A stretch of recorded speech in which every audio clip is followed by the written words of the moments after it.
Hey everyone, today is Wednesday, the 17th of April, 2019. This is The Gap, episode 464. I'm Luke Lawrie, Joab Gilroy's here, and how's your Star Wars week going, Joab? Star Wars week, fuck that. Cheers to playing anything but watching fucking trailers of Star Wars. Right. Yeah. It was hard. It's very fucking hard. I have so many fucking filters set up on my Twitter so that I don't get fucking shit spoiled. And right out of the gate, like I literally woke up, picked up my phone, chucked on Twitter. That makes me sound really sad. It wasn't like my eyes are awake and I'm like, fucking better check Twitter or anything like that. I mean, like, the moment that I got around to checking on Twitter, there it is, like, straight a fucking way, someone has managed to fucking circumvent all of my fucking filters by, like, just posting fucking GIFs from the trailer without the word fucking Star Wars in it. Not even the fucking word star. Like, you can't, oh, check this out. GIF from the fucking trailer. I'm like, well, fucking come on. Like, you couldn't just hashtag Star Wars, you fuck. Like, I get that, you know, the rise of the Skywalkers, and I'm going to have to deal with that because that's the title of the fucking film, right? Yeah. Although, you know, I would have preferred to not have that information, you know? Like, it makes me wonder things, and I don't want to wonder things. I want to go in not knowing anything at all. I want to be fucking told some shit, you know? Like, I do like Rise of the Skywalker as the title, because, you know, I think it's an allusion to Rise of the Jedi, right? That sort of thing. Like, you know, it sort of ties the concept of Skywalker into you know, the perfect, I guess, Force user. You know, so I like the title. There's a bunch of shit I wish I didn't know. I'm not going to say it, but I'll say it. Like, and I won't say what, but I'll point it in the right direction. Character reveals. Right? Like, talking about characters that are going to be in the film and making a big fucking deal about it is insane. Like, I want to be surprised when I go in there and see this shit and not have it fucking plastered all over the internet. Fucking like, that stuff would be a cool reveal. Imagine how interesting that film would be if you go in completely blind and then suddenly fucking out of nowhere, fucking, like, a door opens and there's this silhouetted figure and it steps into the line. It's like, Misa don't know how you got here, and you're like, fucking what? Oh shit! Jar Jar's back, baby! Yeah, I know, right? Everyone's favorite character. Apparently that dude got a lot of hate.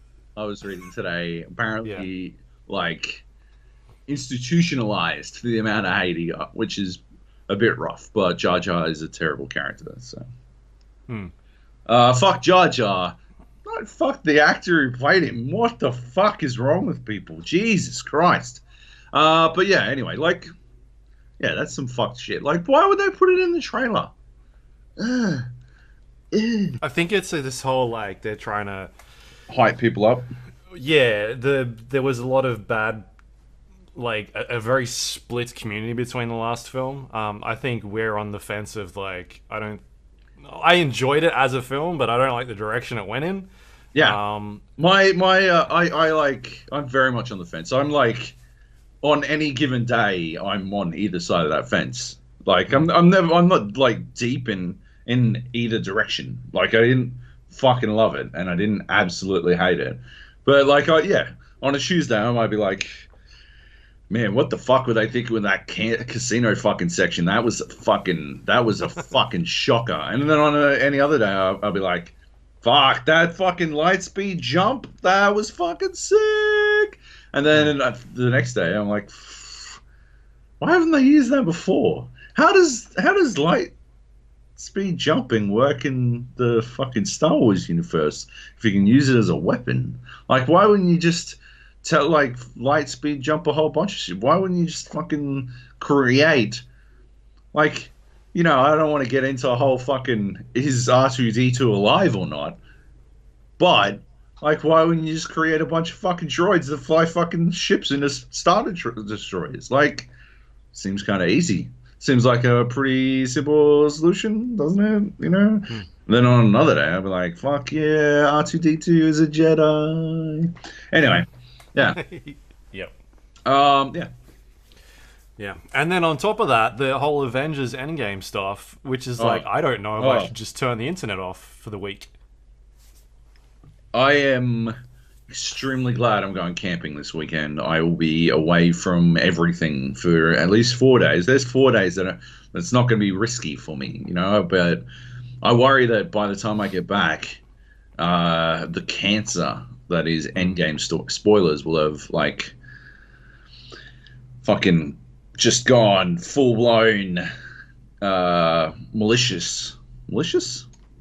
What's malignant, and will have taken over, and there'll be just, you won't be able to turn anywhere without seeing a fucking spoiler for Endgame. And I've only got to make it till Thursday, right?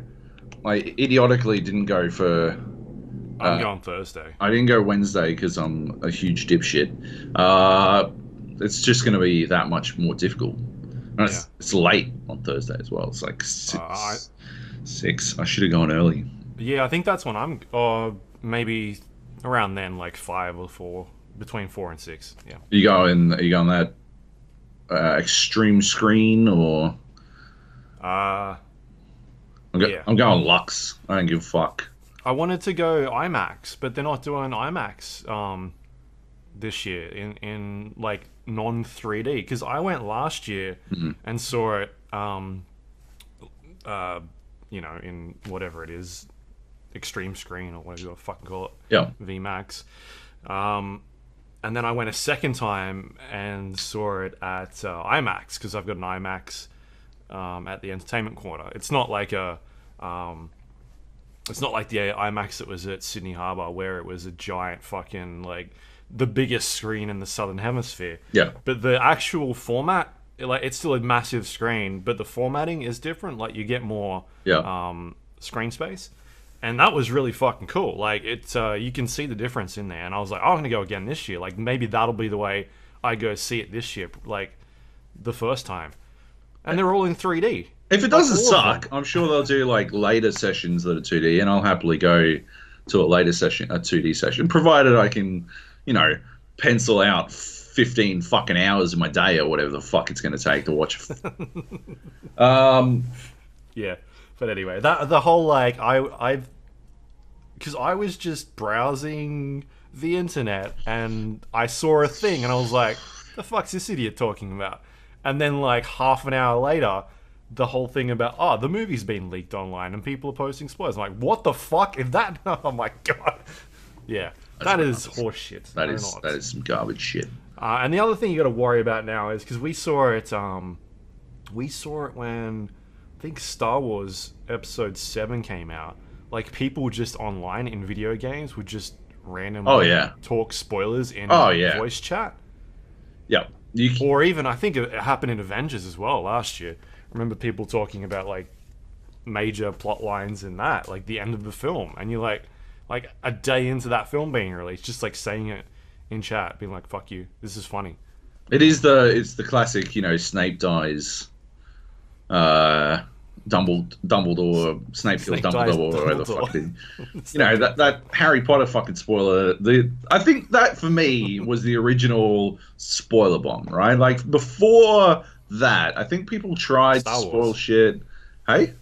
Star Wars. Is that like that classic scene in The Simpsons where they walk out of Star Wars and he's like, I can't believe I'm talking about Luke's father. The internet, the way, like, weaponizing the internet as a spoiler bomb, like, weapon, right? Is I think the Harry Potter one is the first one that I can really remember as being actually devastating to people. It didn't devastate me because I didn't give a fuck, but, like, people who didn't know, it was some shit.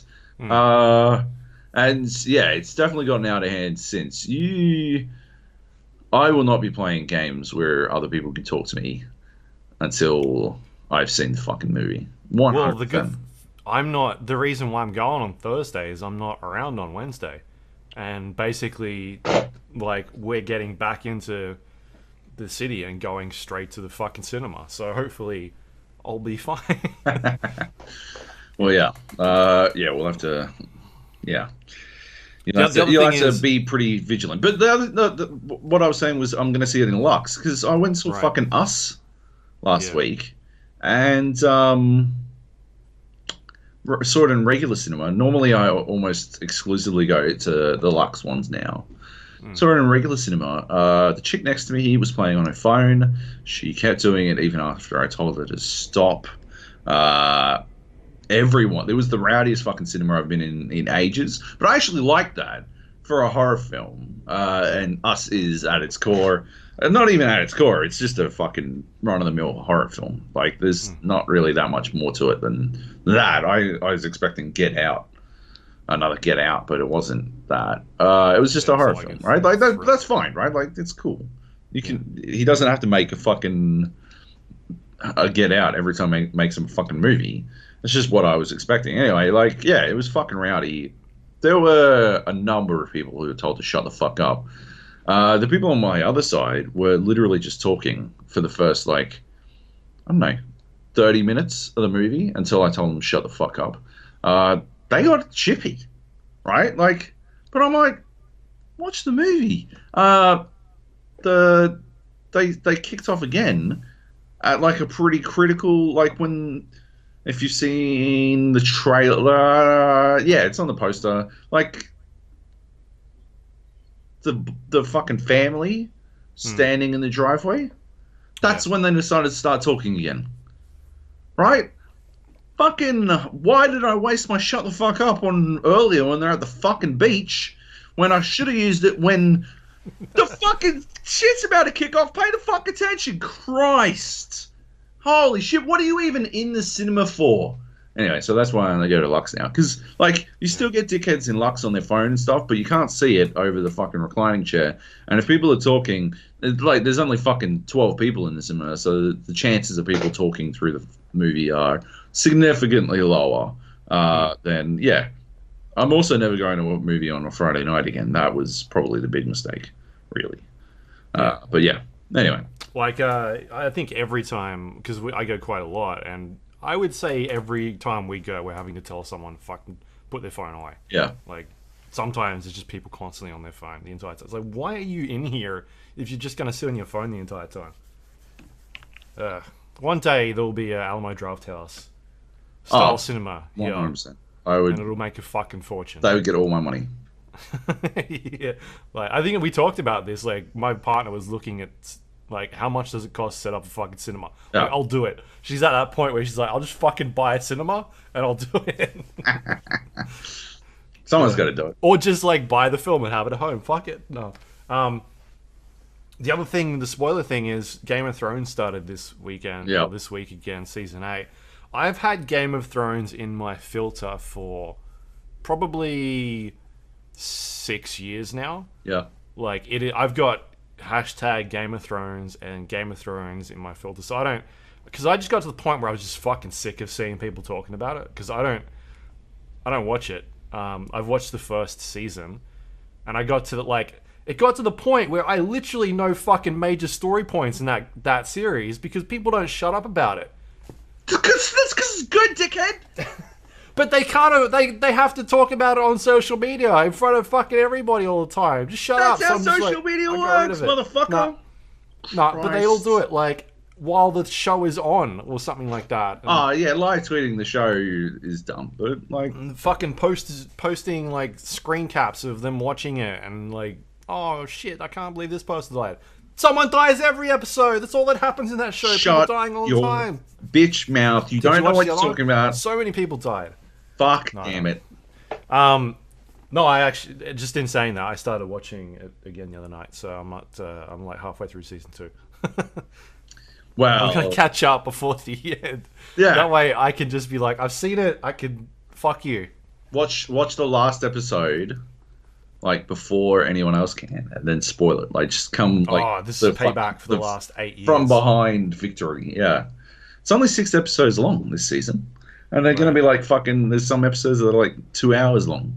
Right. So, yeah, you're going to struggle to catch up, I think, because you only got fucking 5 more weeks Easy. to watch 1,700 hours of fucking TV. What is it? 6 seasons I got to watch? Yep. There's like 10 episodes a season? Yep. Yeah. Easy. Oh, like 60 like a hours. season a That's week. easy, baby. It's a couple of days. Yeah. Yeah. We got a flight coming up. I can watch a bunch of it on a flight. You can knock out like 3 seasons. Even. Yeah. But I usually sleep on planes, so there's that. Not anymore. Not anymore. The Game of Thrones plane. Yep. Anyway. We'll get back to Star Wars a bit later in the news because some Star Wars stuff to talk about. Good idea. But let's kick off with some games. There's more on here than what I thought would be here. What do we got? Mutant Year Zero. Played a bit more of that. I am still digging it a lot. This is like like a top-down XCOM inspired turn-based tactical game with an element of sort of exploration and like open worldness. Like there's different hub areas that you can kind of roam around in. Yeah, I'm sort of embracing the whole like stealth aspect of the game a lot more now. Like roaming around and being like, all right, I take out like this guy here, and then that means that this other person on this side of the corner won't be able to see me taking them out. And then so like sort of working, like puzzling your way through the best approach to whittle down as many enemies as possible, and then like initiating the combat properly, so that you're not just swarmed by like 8 people and you're just pretty much fucked at that point because you can't really do anything. So yeah, I'm really digging that game a lot. I haven't played like too much of it. Maybe I've put in like another 4 or 5 hours, gotten through a couple more areas, but I'm really enjoying it. It's, as I said last week, it's not as like it's sort of it's not as hardcore as an XCOM because you're not having that permadeath type system where if you lose a character they're kind of gone. So it's a bit more like you can reload saves and go back and try something a bit different. I'm pretty sure the thing I talked about where it was doing some sort of seeding with accuracy, like you've got a 75% chance to hit this person and you'll miss, and if you reload that save and try it again it'll still miss. I'm pretty sure that's a thing because I'm seeing that a lot. So that's cool. Like you can't just save scum and go back. Like you've actually got to think about trying something a bit different. Yep. Cool.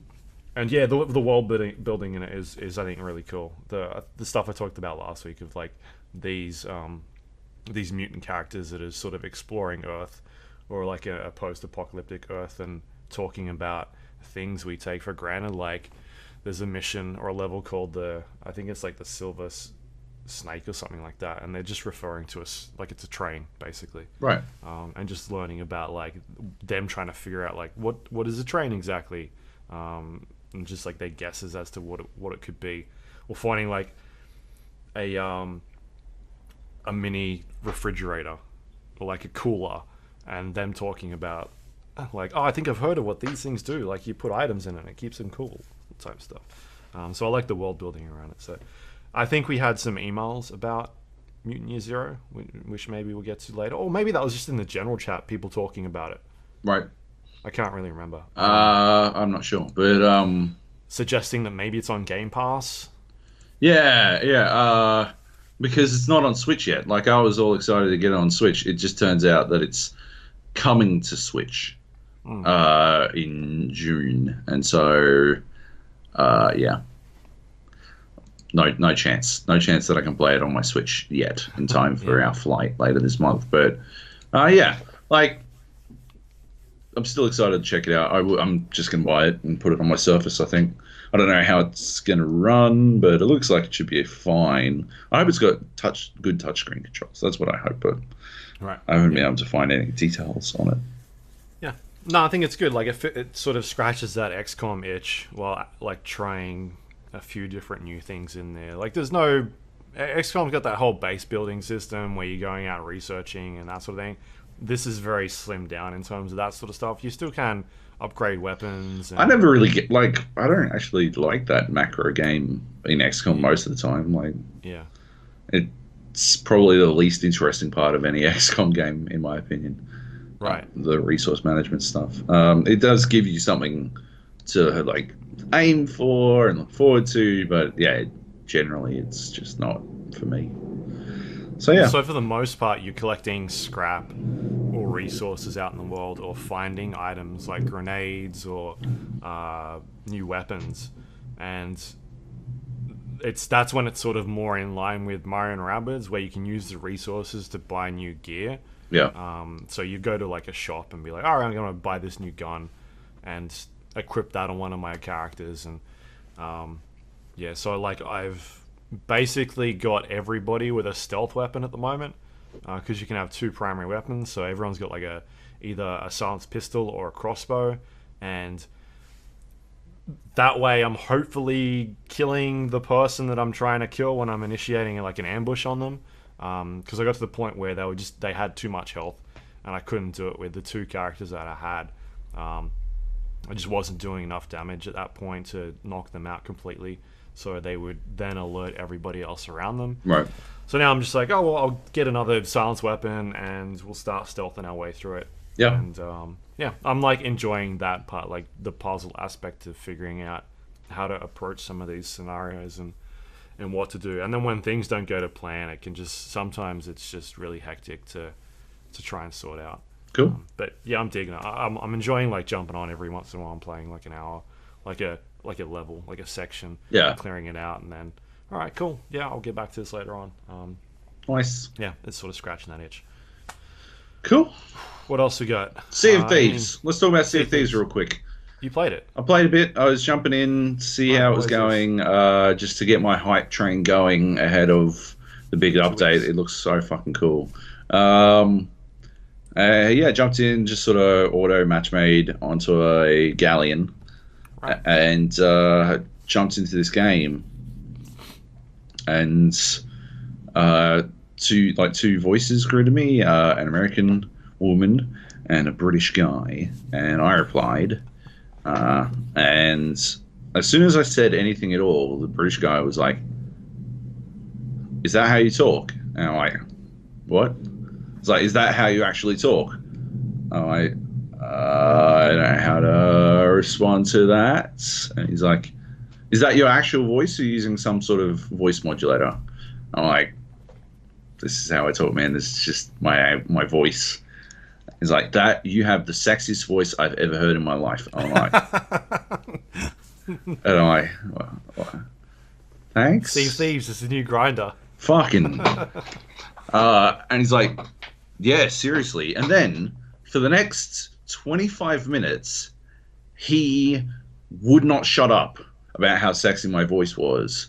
And it was the craziest fucking thing, because when he wasn't talking about how sexy my voice was, he was like instead harassing the woman who was playing. I'm like I, you know, when he's going at me, I'm like, "Oh, okay, dude." And then he started going in on the lady. I'm like, "Dude, come on.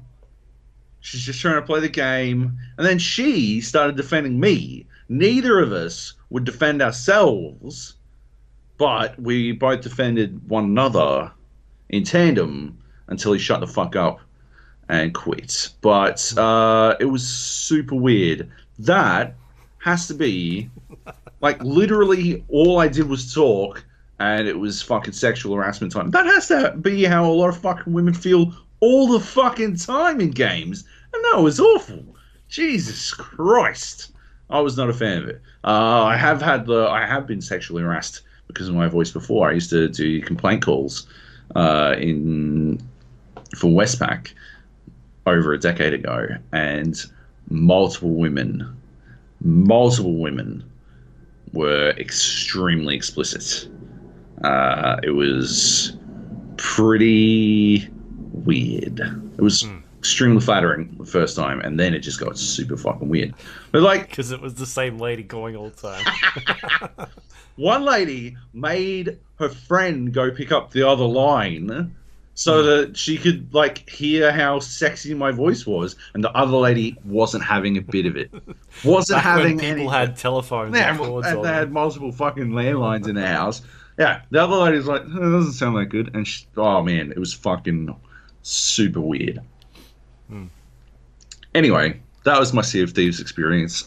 It will not happen again because next time I'm just going to go on a fucking sloop and I'm going to go fishing. That's all I'm going to do. I'm probably not going to play it again until after April 30. So I'm just going to go on it's like when I'm playing it on my own, I'll just go fishing on a sloop. Right. Yep. They released that trailer, I think, overnight, the fishing and cooking trailer. Yeah, race. It seems a lot deeper than what I thought it was. Like, there's different types of food you can collect and different fruits, different veggies. Yeah. You cook all the fucking animals you find. I don't know if you can cook a snake, but hopefully you can. Cook all your different fish. You can burn it. Yeah, it looks good. I'm about it. It's having that No Man's Sky fucking redemption arc.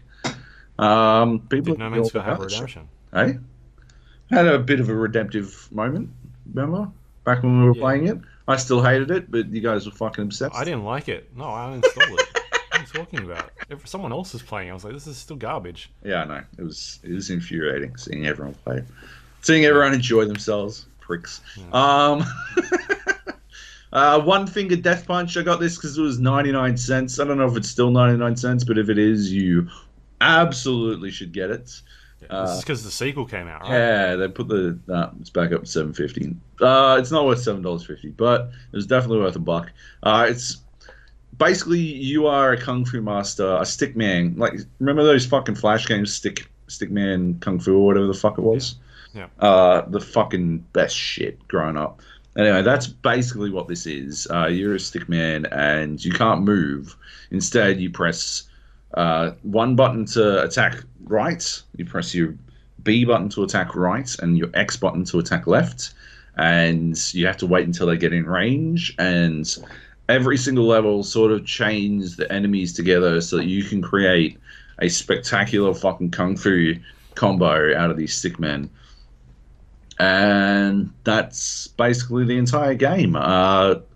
As you get further and further into it, it just sort of ramps up how complicated it is. At first, every stickman takes one punch, and then some of them take two punches. Some of them will dodge first, and then you have to. So they'll dodge to the other side. So they might start off B side. They'll dodge to the X side, so you have to press B X to actually hit them once.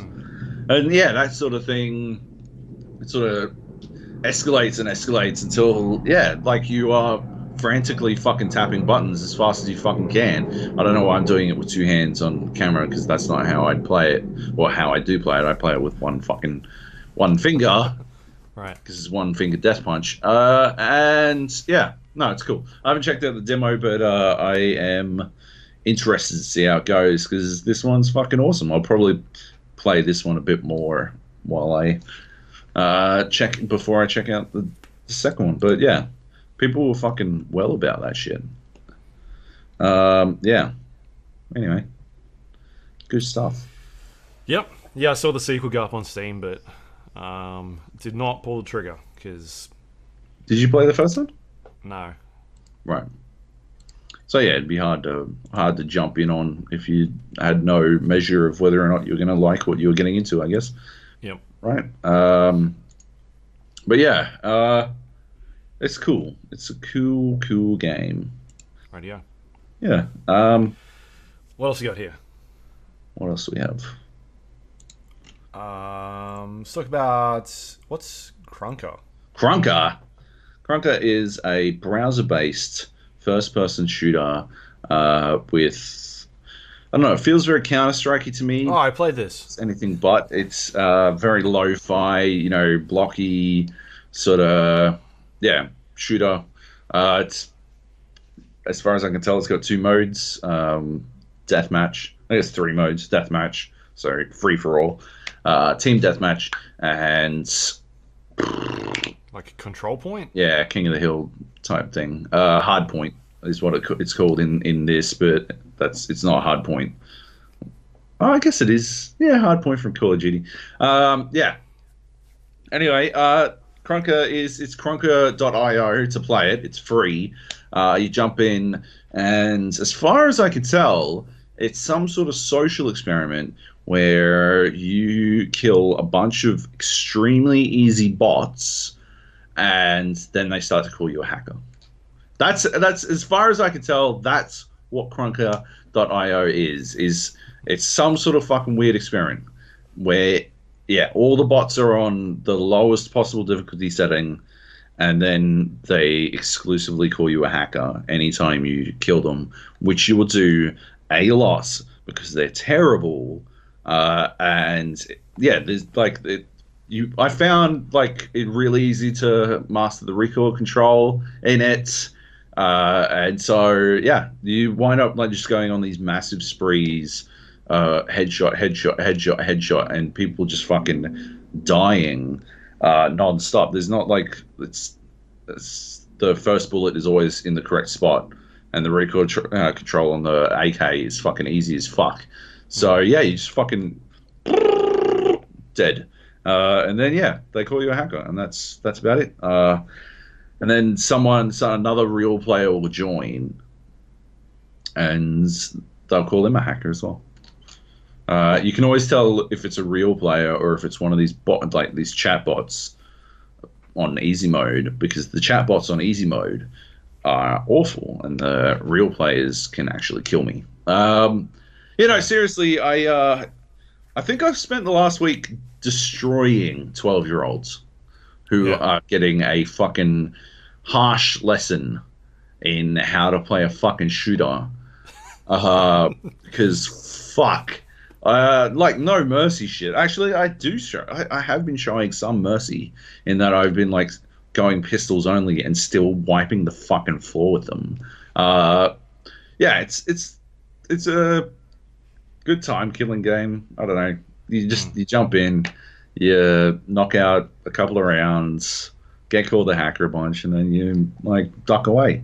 I had to unbound my back button from my fucking side, the side buttons on my mouse. I had to unbound that because I lost a lot of games pressing the back. Like I just clutch onto the fucking mouse and then press the fucking back button and back out of the game and lose all my progress and get really. All right. So that was. Had that happen. Yeah, well, you don't panic quite like I do. I can hear you when you panic. Yeah, exactly. Your butt clenches. You can hear it. It is audible. I jumped in and played like 4 or 5 rounds and just destroyed a bunch of people. And there was this kid talking. I didn't realize it had voice comms, and I still don't know how you get voice comms working. I didn't look into it. I have played it for like 3 hours and I haven't heard anyone speak once. Really? Yeah. I'm pretty sure, or I'm thinking of Apex. I'm pretty sure I heard a little kid talking at one stage. Amazing. Yeah. Maybe I'm thinking of Apex. It's definitely children. Like some like schools haven't worked out that they're supposed to fucking block anything with .io on the end, or kids are just going to go to the library at lunchtime and play fucking games, I assume. Right. They've probably got laptops in their classrooms. This is the fucking old man podcast now. Jesus Christ. Oh, they've probably got laptops in their classrooms and they're all playing the Krunker and the Slitherio. Yeah, but still. Yeah, seriously. Right. Smashing kids. It is 100% what's happening. These are children and I am fucking smashing them. But... It's because it's got this like Minecraft aesthetic to it, like the characters, and I just jump around everywhere, just like bunny hop all over the place. There's no recoil. There's like no reason not to. It is pretty fucking pretty fucking lenient on what it will accept as a suitable timing for a jump on your bunny hopping, because like I just literally just fucking bounce everywhere. I never stop jumping, and yeah, it is. Like, I have fucked up numerous jumps, like, just fucking not even paying attention to the timing, and, nah, it's fine, you keep your momentum, you keep going faster, don't worry about it, and I'm like, fuck. Bunny hopping, back in my day, Back in my day, you had to bunny hop 40 fucking kilometers in the thick snow just to get a headshot on a fucking prick in Aztec. Yeah, not anymore. Bunny hopping's easier. These kids in there, they want their trophies, their participation awards for bunny hopping. There are bunny hopping surfers, but I haven't jumped into one because I don't know why I would. But yeah, no, it's a dumb game. You kill a bit of time and get called a hacker. It's good. It's worth checking out. If you want to feel like Rasty could feel good about his shooting skills. Hi, Rasty. Classic. Yeah, but Rasty would get called a hacker. Because he's not the worst shooter in the world, and these kids playing Krunker are. Yeah, it's good. It's good times. Right. What else we got? Do you want to talk about Battle Royale or leave that for later? Let's do World War Z real quick. Okay. This came out today. It's on the Epic Game Store. And consoles. Oh, who cares? So cue the wailing, but yeah, fucking, I bought it like with my cash money on the Epic Game Store because I really want a good fucking Left 4 Dead game, basically. Yeah. And I know Turtle Rock announced that they're making one, but that's not soon enough. And this looks like it's got what it takes, so I'm like, oh, fucking do it. Can't preload on the Epic Game Store. There's no preloading. It was supposed to come out yesterday. That's when it came out in retail. But because they fucked up the timing and because they don't have a out in such and such hours like Steam does, can't do that either. It came out last night. Yeah. So I had to go through like a bunch of Reddit threads to find out what time it was releasing, and someone was like, it's like 1 a.m. PST or something, like Pacific time. Yeah. So I think it launched at 7 o'clock or something last night. Or, yeah. Yeah. Anyway, so yeah, there's no countdown on the actual page. You know, you go to Steam and it's like, this game will release in 2 hours or whatever, or it's got a date. The other one's just like preload. Yeah. That's it. Right? Oh, sorry, it's not preload, pre-order. Yeah, pre-order. Yeah. Yeah, like, yeah. The Epic Game Store still has a fucking ways to go before it's a worthwhile fucking store, but yeah, download it fine. Let me decide where to install it fine. Like, as a delivery system for fucking video games, could the user experience be better? Certainly. Is it the fucking worst? No. Is it resource intensive? No. Yeah. In the game, there's no dedicated servers, and there's no peer-to-peer hosting system. There's no peer-to-peer hosting system. Sorry, you mean there's no local dedicated servers for Australians? My bad, yes. There's no Aussie dedicated servers, which means, yeah, you play the game at basically 200 ping. I was playing at 200 ping. Nate was playing at 150 ping. I don't understand what's going on there. He's on 4G. Yeah, his routing's probably different. His fucking 4G's better than fucking NBN. I got the fucking tits. I got the whole Shazam. I got the best fucking bundle. It's supposed to be, I'm paying a lot of money here. Okay, I want the fucking best, but I'm being outpaced by 4G. Ridiculous. Yeah, we jumped in, played a bunch. It is Left 4 Dead in third person, which I'm not crazy about, but it's good enough. Yeah, Left 4 Dead with a 200 ping, basically. It's good. Like, it's good fun. The swarm shit is fucking hairy as balls. You feel like you're getting swarmed. It's got the elites that are ripped directly from Left 4 Dead. Yeah, it's just good, man. Like, it's good fun. It needs to be harder, but I think we've got it somehow set on super easy mode. The Krunker difficulty level, because we were like fucking up a fair bit and not really seeing any consequences for it. But yeah, like, I see it, man. Like, if we can get dedicated servers or just peer-to-peer hosting, fuck yeah. Like, I'll play the fuck out of this. Yeah, I'm about it. Like, I just want a fucking good co-op shooter. And it is, when, like, as a shooter, as a co-op game, good enough. It's not amazing, but everything that I feel is not great about it is extremely fixable. So yeah, fuck it, man. Like, I'm in, but only if it gets fucking dedicated service. So what I'm going to do is not play it again. I played it for about an hour now. Yeah. The Epic Game Store has a 2-week, no questions asked, refund policy, as long as you haven't played more than 2 hours. So I am going to leave it until after I get back from camping. If they fix the dedicated service situation, then cool, I'll play it. That'll be cool. If they haven't, then I'll just refund it. That's my game plan. So yeah, I'm not going to touch it again. I've only played, like I said, I only played it for an hour. But yeah, what I've seen so far, it delivers what I want from this sort of game, from a co-op zombie shooter. It's got light puzzle stuff, lots of zombie killing, and co-op, like tomfoolery. So yeah, fuck it. Yeah. Anyway, we'll keep you posted. Because it's 4 players, so we get 4 of us in there. It'll be even better. We had 2. And it's still good. The AI is done. Like bot. Yeah. Okay. Chucks in 2 bots and they're dumb as balls. Right. But yeah. Yep. Supraland.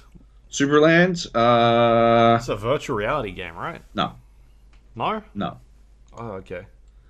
Supraland is a first-person puzzle platformer, I guess. Right. Some combat in it, but it's basically... it's the fucking craziest game I've ever played. Like, well, maybe not ever played, but played this year, certainly. Played in a while, definitely. You're this little...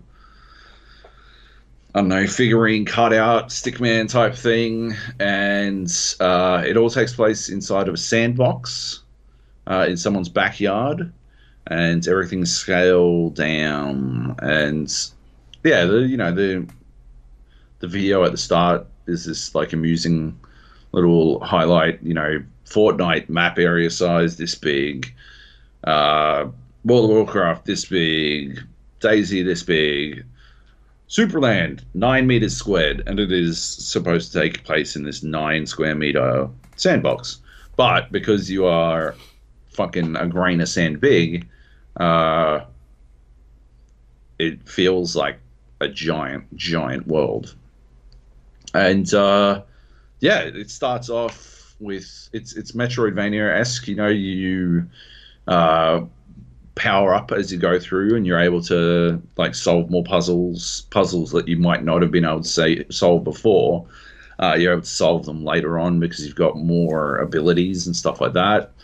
So you start off with like fucking nothing, and then you get a sword, and then you're able to chop undead things, skeletons, and then like from there it just sort of gets out of control. You move faster, you can double jump, triple jump, float, fling yourself across gaps, teleport, all this kind of stuff. And all of it is really spectacularly breadcrumbs. It's always like you're never in an area that you feel like you shouldn't be. Right at the end of the game, I think it falls to bits, a tiny bits. Like the puzzles at the end there aren't as tight as the rest of the game. It was like I never felt like I couldn't work something out, except for right near the end, where the game just flat out failed to explain something, because it introduced a brand new mechanic, but it introduced it by hiding behind something, and then it immediately discarded it. There's a pickaxe that you need to use, and not only are you supposed to, like, you trade the pickaxe for a diamond pickaxe. It's full of, like, video game references and goofy shit like that. So you're supposed to trade the pickaxe, like, sort of color it so that it becomes a diamond pickaxe. and trade it. So your interpretation of the pickaxe is it is a tradable item that I'm supposed to recolor, which is something that you do quite a lot of, right? Like it's a pretty common puzzle, and often the real puzzle element of it is working out how to get that color in particular, like how to get at that color in particular. But here, right, the pickaxe is actually specifically used to break down a bunch of walls, and eventually, and like almost directly after you break down these walls, you get an upgrade to your sword that makes it like the pickaxe, so you can use that instead of fucking a pickaxe. So it is introduced as a like item for a quest,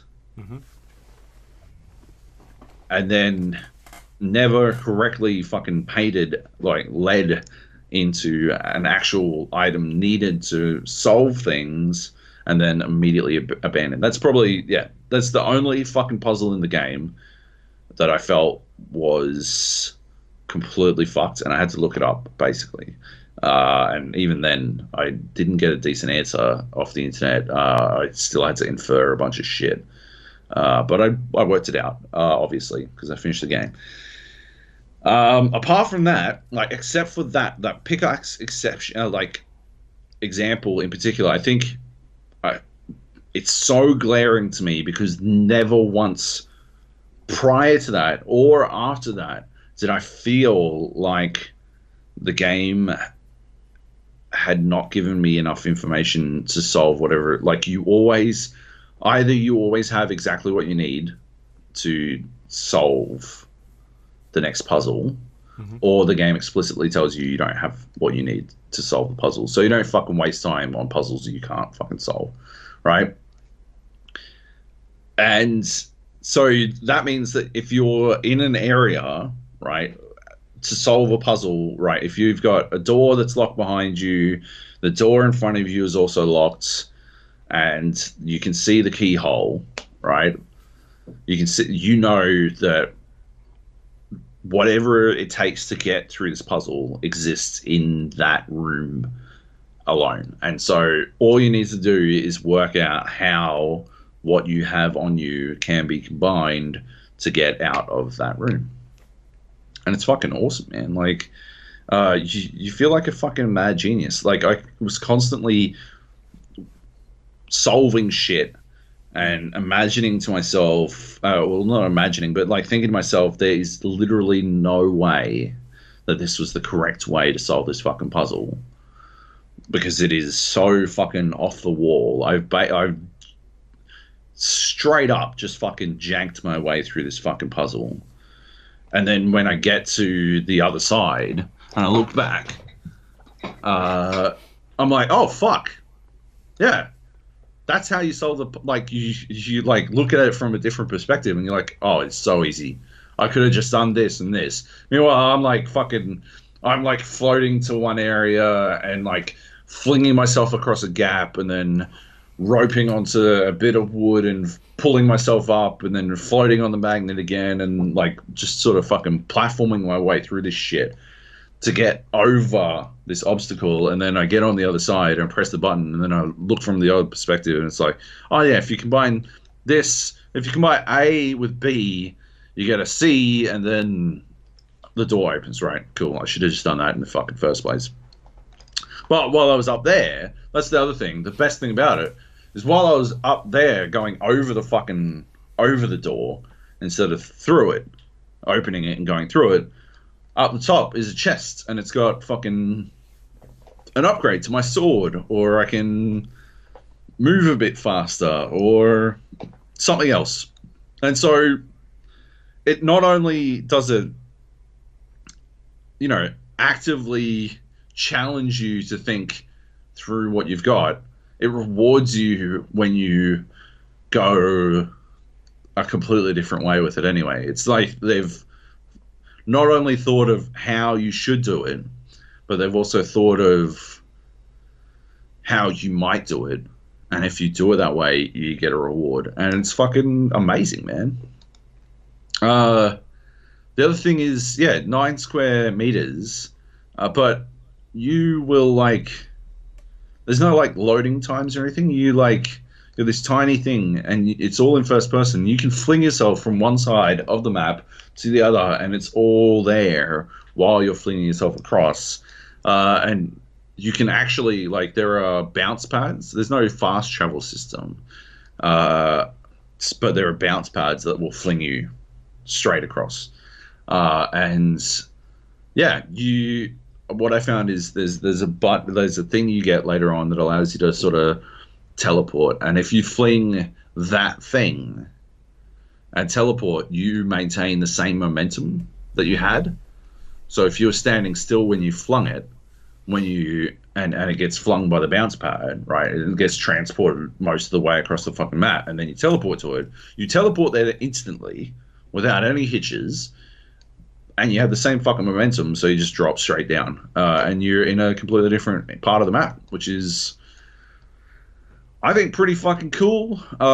It's clearly not how it's supposed to work, clearly not by design. But I've used it to solve a couple of puzzles earlier than I think I should have, which is cool. And yeah, like I don't know, man, like that's.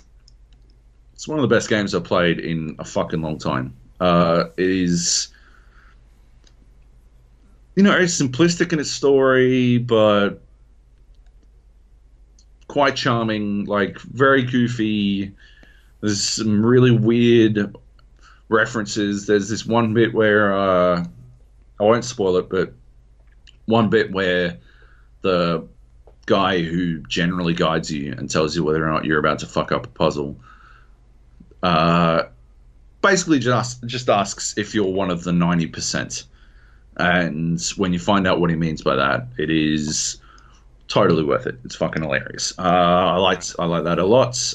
Yeah, I basically mainlined it. So I finished it in 12 hours and 4 minutes because it's got a timer. When you finish it, the dude who made it, it was made by I think like 3 people, and 90% of it was made by this one dude. Art was not made by him, but like everything else was all him.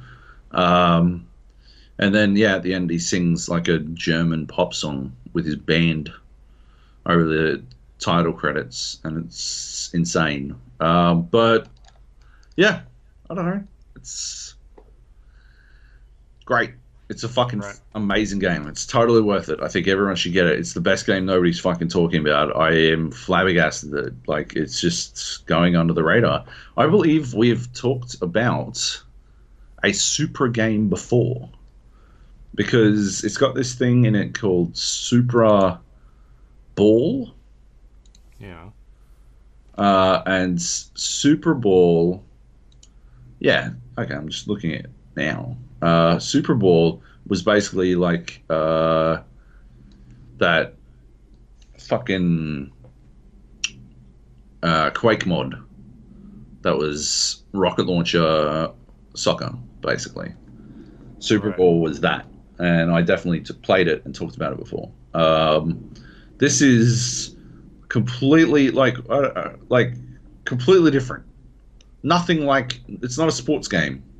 It's got a reference to Super Ball, and that's it. But it is largely, it's like it's a platform puzzle game. This, when I think about what I want from fucking a co-op MMO type thing, this sort of shit I want. I want like puzzle solving that requires some fucking thought and dexterity. Because these puzzles require, if you do them wrong, if you do them the way I do them, they require like actual dexterity and effort on your part to actually make it like work and stuff. It's fucking amazing. Yeah, anyway, it's totally worth it. Apparently it was kickstarted. There's a demo. It was $30 Australian. They describe it as a mix between Portal, Zelda, Mario, and Metroid. I guess I can sort of see that. It is of a scale that is staggering to me. It is like spectacularly well made, really well thought out. Every single step of the way beautifully done. It looks really pretty, although it's simple in its graphics. Yeah, that's what kind of stood out to me because when I saw it on Steam, the art style Yeah. sort of popped out, and then I looked into it. That's why I thought it was a VR game because like, oh, okay, yeah, I don't have a VR headset. Right. I don't know why. I saw maybe I got it confused with a different tag or something. Yeah, maybe. But yeah, it's spectacular. It's fucking awesome. Like, Cool. yeah, they did it killed. Yeah, 12 hours, and I got it on Monday. So, yeah, and it's 2 p.m. on Wednesday now. So yeah, I just fucking straight up hoovered that shit. I couldn't stop playing it. It's awesome. I so thoroughly recommend it. Yeah, and also I was looking for because you can 100% it afterwards. You get this chest finder that beeps when you're near a chest, and you need to find all the chests 100% it. And so I was looking for guides on where a couple of chests were because I have finished the game, but I'm missing an upgrade to one of my blaster weapons, and it's driving me fucking bananas. So I was looking around for guides to work out whether or not I'd be able to find it. And the guide for the game was literally like written by the dude who made the game. Oh, okay. Yeah. So he even wrote the fucking guide, which is just even more endearing in my opinion. Yeah, it's genius. Cool. And he wrote it in such a way as to make sure that like it's not spoilers, it's just hints. And because he made all the fucking puzzles, like he knows that they're not going to actually bone you. Like he knows, like it's going to be some spoilers, but yeah. Yeah. If you just need a hint, he's even got all the way up to the like very end. He talks you through just the tiniest things. Right. But yeah, it's awesome. All right. Cool. I have to check it out. Do it. Yeah. Turn 10's latest game, Forza Street. Did you install this one? I sure didn't. I heard you can't turn. So, it's a mobile game. Yep. Like it's flat out a mobile game, which is not out on mobile for whatever weird reason. It's out on Windows 10, the Windows 10 store at the moment. You can download it. It's like 4 gigabytes. It's basically a racing game. And did you say 4 gigabytes? It's about 4 gigabytes, yes. For a mobile game? I think they have... upscaled it or something? HD textures? Yeah, I think it's using a HD texture pack. Christ. It's a racing game where you have a racing car and you're getting from point A to point B being the end of the race. And it's basically a 2-button press game. You have an acceleration and a brake button, which are the same button. So you start off and you're at the grid line. There is a countdown, 3, 2, 1, and the basic idea is you rev your engine to a certain point and you want to hit like the sweet spot. If you go too far, you've added too much gas. If you're too low, then you just get a normal good start. And so if you get that like perfect marker when the countdown hits, you get the boost. And off you go racing. You hold your button down, whether that may be the mouse button, space bar, or on... I think there's a button you can actually press and hold in the game, or maybe they just haven't changed the UI for a mobile device. But anyway, or it could be touchscreen. That could be what it is. There's an indicator that tells you like, hey, it looks like a finger pressing it. So you basically just press and hold a button, and that accelerates, and then you'll get to a point in the game where it's you're going around a corner, and you'll have to brake, and there is like a let's call it a racing line, where it's a yellow marker, and you got to try and hit or let go at the right time. And if you do that, you'll get a perfect brake, and then the car will start turning for you, and then it's like a red section to indicate it's braking. And then at the end of that corner, there'll be another yellow marker, which is where you got to put your foot back on the gas or the pedal, and you press the button again. And it's sort of like a rhythm game in terms of you're pressing a button at a certain point and then pressing it again at another point, or holding it down and letting go and then pressing it to accelerate. And that's pretty much the game. That's how you race. All you're doing is braking and accelerating, and the car turns for you at the right spot. There is a boost system, so if you do hit those sweet spots at the right time, you'll get an added boost to your NOS or turbo, whatever the fuck they want to call it, and then you can initiate the boost at a certain time in the game. You sort of got to try and think about where you want to do it, where you actually want to do that. If you do it on a corner, you'll hit like the corner and you'll do a bad turn. So you want to try and initiate on the straights, which isn't hard because generally in the races that I've played, which is the starter stages, it's like there are about 3 or 4 turns per race. Each lap goes for about 45 to 50 seconds, and it's very, very basic. So what happens is you get to the end of the race, you beat a car, and you're given credits. You use these credits to buy items, and you're trying to level up your car. There are a range of different cars in the game. They've all got different rankings, so uncommon cars, and it goes up depending on their star rating. There are sports cars, race cars, muscle cars, supercars. There's different tiered types of automobiles that you can drive, and then you're getting stage upgrades. So once you chuck a stage upgrade on this car, it's like, all right, you've just added 400 points to your experience bar, and then once you fill that experience bar, it goes to level 1. So it's basically you play card building games or card deck games on a mobile device, I don't know, Empires, or a Marvel Legends or something like that, like a card building game where you're collecting all these cards and you feed fucking cards to each other to level them up. Very similar type of concept, except you're getting these stage upgrades and just feeding them into the car to level it up to make it go quicker. And then what you do is each race there is it's set out like a little map, and there's different nodes on this map, and that's sort of your pathway to the end of the event. Sometimes they split off into different areas. It might go into an area where you need a muscle car to get to this particular part of the stage, or this particular part of the stage is built for supercars. So you've got to try and think about what cars you want to take into this race, and then that sort of allows you to go through different parts of this event.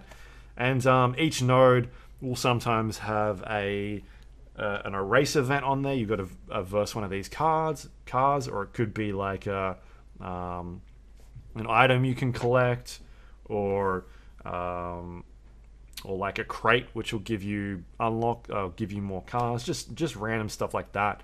And each time you progress a node, it uses one of the energy systems, and I think you start off with 20 energy, and that's where that's where it's trying to, as a free-to-play game, the energy system is oh yeah, you can use up all this energy and you get an extra energy point every 5 minutes, so you can come back later on and play, or you can give us money and you can buy these energy packs that'll let you play for as long as you want. So yeah, it's very playing it on PC at least is holy shit, this is legit just a mobile game that they've just dumped onto the PC for the moment, which isn't bad. I'm not going to say it's bad, because we had that whole uproar about Diablo coming to the mobile, and people were upset can I play this on PC? And they were no, don't you guys have phones? So you can't knock Microsoft for putting this on the mobile, because this is exactly what the fucking Diablo community want, which is their mobile game to be on PC. So they got it. It's right there. Can't complain about that. But it is in fact it's a mobile. It feels like a mobile game, with the whole energy system and the way it plays with all of these feeding these fucking these stage turbo kits to your car and leveling them up. There are coins that you can buy to get other cars, and there's an in-game currency, as well as the gold system, which is where you put money into real world money, and then you can convert that to the in-game money. It's just a a weird system that's there. On top of that, you've got damage, which the cars can take, or you can only use them a certain amount of times, and then each time you use it, like, it loses a node, and you've got to repair the car. And I don't know how the fuck that works, because each time I've tried to repair my car, it's been like, this is free to repair. And so I don't know if later on they're going to be like, you need to buy this certain item to repair the car now. Because otherwise I don't understand why that system's even in there at this point in the game. Because it just seems like a secondary energy system. Like, oh, you can't use this car anymore because damaged. You've got to do something else to fix it. Anyway, that part is dumb. That part's dumb. Yeah. Because I just don't understand it. I've played probably about 3 to 4 hours of this game. What? I don't understand that system at all. And I've played a bit of it. How have you played 3 to 4 hours of this game? Maybe 3 hours, because I wanted to get a good grasp on it so that I could just completely tell that it is useless. Like, I just want to get to a point where is the part in this game where it's actually wanting me to spend money, and how egregious is it? I haven't gotten to that part yet. I guess that's good, right? Yeah, but I'm like wondering, where does that come into effect? Yeah, there's a story mode. There are different there's different like campaigns, or like a story. There is stuff going on that's like text based, things that are popping up on the screen and telling you like, oh, this guy is the king of this area, go race them, whatever. There are, on top of that, there are like there's like a crafting stage as well, where you can get upgrades for your car, and they seem to reset every 24 hours. Like, you've got 24 hours to go through and do that stage, and then once you complete it, then you can do it the next day and get the upgrades from that, and then that's when you go back into the garage and try and upgrade those cars so that you can race better rivals and get better things to just level up the car. It's a flat out very simple, basic game, because you are literally just accelerating and braking and using your boost at the correct moment in the actual game. And then there's like a lot of micromanaging your cars and that sort of thing.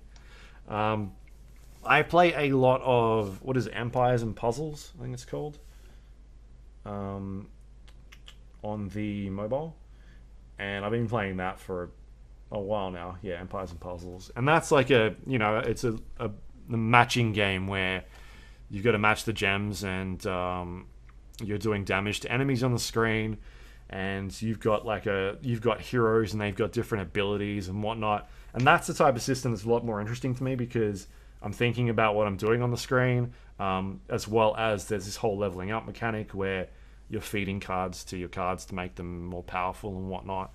And that's more engaging to me, as opposed to this system where it's just you're getting upgrades and just feeding them into the car, and you're incrementing the amount of horsepower the car has by 3, and the gameplay is not interesting at all, because it's literally just clicking a button at the correct time. I don't know if it gets harder as the game goes on, but it's pretty easy at the moment. But otherwise, like, I just don't. It might be a better game on the mobile, but on PC it's pretty below average for this time. Like, I don't understand who this is sort of marketed for on PC at least. But I give them props for releasing it on PC. Right, because what I don't understand is why they released it on PC first. Like, it's coming to iOS and Android, but I don't know why they didn't do that at the same time, or it's really strange, the release strategy for this game. I don't know why it exists. I can't imagine a reason why I'd want to play a fucking game where I push a button to play. It's basically watching a video, right? You're watching a video of a car drive, except instead of pressing the play button once, you've got to hold the play button the whole fucking time, except when you want to brake. Yeah, cool. So when you're actually driving, quotation marks, the camera's moving around, like the camera's looking behind you, it's looking to the side, like it's very stylish.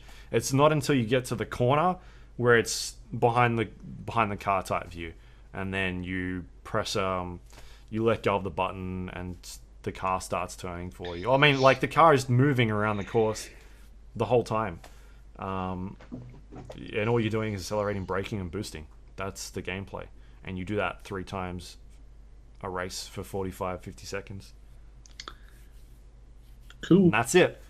And they want you to spend real money to upgrade and get new cars. And I don't know if there's a leaderboard system. It's got weird, like, names in there that it seems like you're playing against other players, but I've seen the same names popping up quite a lot. So I don't know if that stage it was just populating from just the game itself, or if it was just not that many people playing at that point. But it's super basic. I don't think the gameplay is very compelling. No. It looks pretty on PC. The UI is a bit of a mess. There are bits where, like, you'll click on certain things in the menu, and all you'll want to do is go back to the thing, like the screen you were just on, but you can't. You've got to go back all the way to the initial screen and then work your way through to where you last were. It'll be like you're on the race map, right? Where it's got all these nodes on there, and you're like, oh, I want to go upgrade this car. Like, I want to go stick some more experience in it to boost it a little bit. And so you'll click on the upgrade button. You'll upgrade that car, but you can't go back to that race screen. You've got to go back to the initial menu, go into race, then click on the event you're on, and then it's like 4 or 5 clicks to go back into where you just were. So that stuff is, like, really sloppily handled. So yeah, I just don't know. Like, once it releases on iOS and Android, I just don't know, like, if it's compelling enough to sit there and play. It's just, like, not engaging at all. Like, I'd rather play, as I said, Empires and Puzzles or something like that, and at least that's a game where I have to think about what I'm doing. Yeah. Yeah, so quite disappointing, at least. Mm. And I don't know how egregious it gets with its in-game currency, and if there's a point where you're like, you actually have to spend money to get anywhere. But I guess we'll see. Someone will do the maths at some stage. Oof. Yeah, I'd avoid it. I'd avoid it on PC at least. Maybe check it out, see if it's much different on iOS. Yeah, not worth it on PC. Right. Shit. Yep. Which was a surprise drop as well. They kind of announced it and then were like, it's out! Yeah. But not Cool. a good kind of surprise drop. No. There's probably a reason why they did that. Not like Apex Legends. No. No, we're not up to that yet. Oh, yeah. Yeah, we are. Yeah. Patch dropped today. New patch dropped today. Gibraltar Big and changes. Caustic are getting a 10% damage reduction. Yeah, this is like the exact thing we were talking about. It is exactly what we were talking about. So 6 weeks ago. to the Respawn team, we know you're listening. I appreciate this. I noticed that you also put the fucking turbocharger on the gold Havoc, and that's we were asking for that too. So I appreciate that as well. If you can make your season path worth anything at all, that'd be fucking cool. And another piece of advice, Respawn, another bit of feedback from me direct to you. I hit level 100 and got nothing for it, and it's got to be one of the worst fucking level cap experiences I've ever had in my entire life. I cannot understand how you've managed to fuck your progression system quite as hard as you have, but you need to fix it. Everyone who's level 100, you should just give them a bunch of fucking ticks. Clearly, anyone who's hit level 100 has played fuck tons of your game, and yeah, they deserve a little bit of love, a little bit more love than 2 whites and a blue, which is what I got for hitting. I'm at 132 hours, and I think I'm 89. What am I? I must be above that then, I guess. You would hope, unless I'm just better at it, and that's why I earn more fucking points. Well, I play a lot of What were you at? solos. What were you at? 132. I'm at 132. You must. Oh no, you got the packs. You got the review code, right? True. Damn it! Oh, You got the booster. Damn it. Anyway, I'm currently sitting on a 6-win streak. Mm. I You haven't played it since you retired. Oh my god, what a fucking run though! Holy shit, that was such a fucking run. Was this after the podcast last week, or was this Friday? This was must have been Friday. Was it? Yeah, because I had to bail to go to the movies. Yeah, we recorded Thursday last week. Yeah. I had to bail to go to the movies. We just fucking we couldn't do anything wrong, and I think we started at like 3 or something. We started pretty early. Yeah, and it was just non-stop, like just fucking straight hits, baby. There was one game. Was this that time? The game where we were at that fucking section, the canyon. This is before that. Oh, that was before. I put that in last week's show. Oh, video. Fucking that was bananas. What was this run then? Fuck, it's all blurred. I don't know, man. Like I think we might have had JB in there once or twice. We had a random playing with us. I think we had Kleb in there as well during. I remember one of the games we had a random with us and we won that game. Yep. And we had Kleb in there a couple of times, and we might have had JB playing at one stage. Like one game. I've got some DVRs, some videos. Let's have a squiz. Yeah, we're definitely playing with JB. What happened in this game? We finished at Servo. I felt like we finished at Servo quite a bit. But yeah, we just wrapped up at Servo. Oh, this was the game where the guy died outside the zone with Kleb. No, I think that was probably... That was the week before. That was the week before as well. No, this was the game where we were getting chased all the way across the fucking map though, because like this was the one where I went to the toilet to do a big shit. Right. And then and we came back, yeah. And there was like 5 teams fighting below us. Is that the one? Yeah. Was that this game? Looks like it was that game. Yeah. Yeah. And there was like just a fucking shit ton of dudes fighting below us. And we managed to get out with the win. Yeah, I remember that. And then we're like, we could engage them, but Job's not here. Like, we could totally wipe this team out. Yep. Yeah. Played some with Kleb. We lost this game. What the fuck? Oh, that's the one where we got jumps. What day is this then? That must have been right at the start of the fucking run. Yeah. But yeah, been having fun. Having a lot of fun with Apex again. Mostly because, I don't know, just finding the fun in it again, as opposed to, I think I was taking it way too seriously for a little while, and I wasn't allowed to play Pathfinder, and that was bumming me out. But I found my stride with Lifeline now. I played with a great Pathfinder the other day. It was fantastic. Yeah, me. Yeah, I know, but I wasn't playing as Pathfinder. It's still good. They do need to fix the progression system. I did hit level 100. Like I said, I got 2 whites and a blue. It was fucking worthless. Like, just idiotic. I don't understand how you do that. It's your own fucking game. But, yeah. Yeah, and the updates need to be more frequent. I think they're good changes. Caustic, the Thicc boys are calling them on the patch notes. Yeah. Because I've been playing a lot of Caustic lately. Yeah. And yeah, he's definitely fun. I'm interested to see how this buff sort of works. So they gave him a 10% passive boost, so like he takes less damage, which is interesting. I think that's a good way of doing it. They can balance that number a little bit between Caustic and Gibraltar. Definitely going to drop that number for Caustic. I guarantee it. 10% reduction is too high right off the bat, I reckon. Yeah, I guess we'll see in 6 weeks when they decide whether or not they change it or not to like 5% or 8 or something like that. But yeah, it's a good thing they should be doing. Looking at like hitboxes and the size of different characters and whatnot.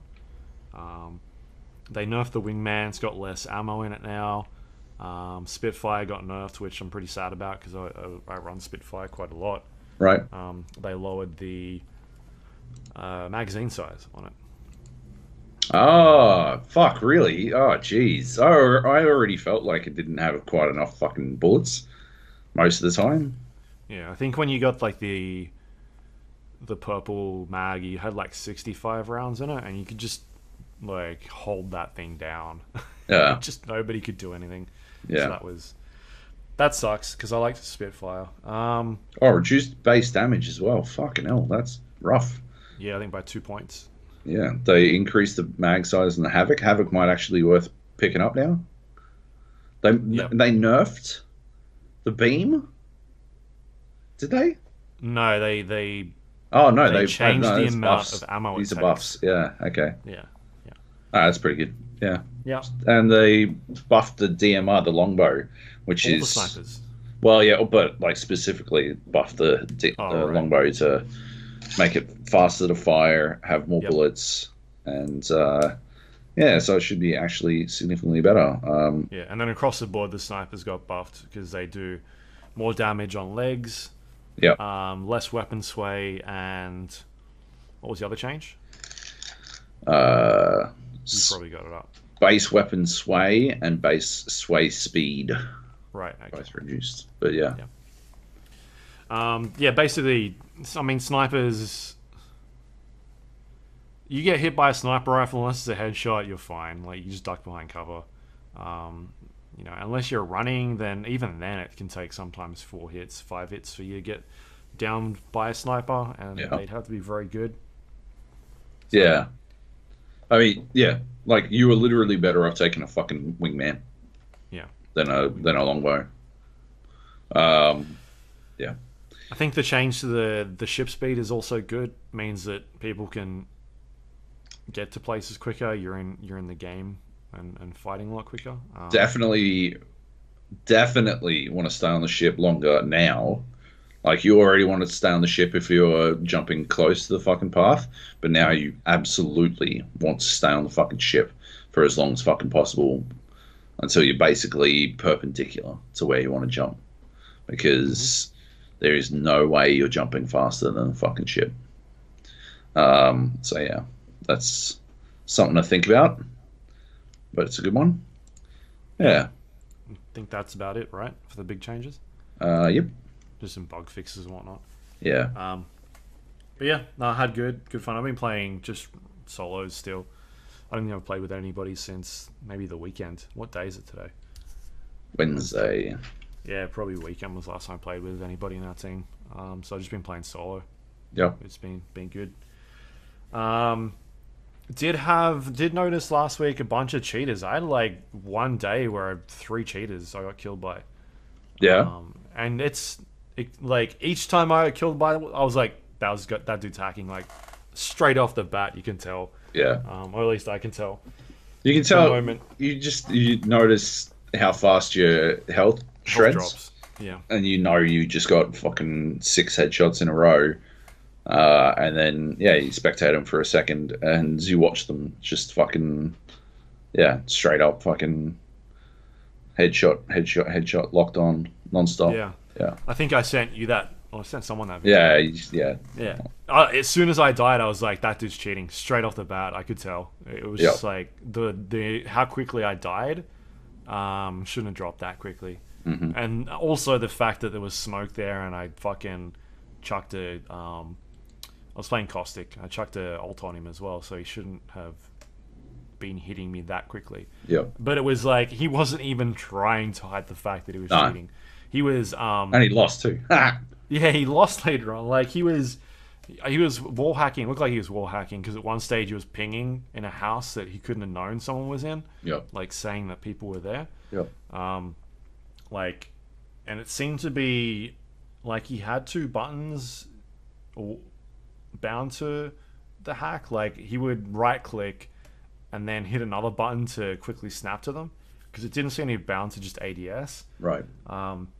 Yeah, and then he was terrible. Like, he was using a heavy machine gun at one point and just hit firing it and hitting nothing. Like, he was bad. You could tell he was terrible.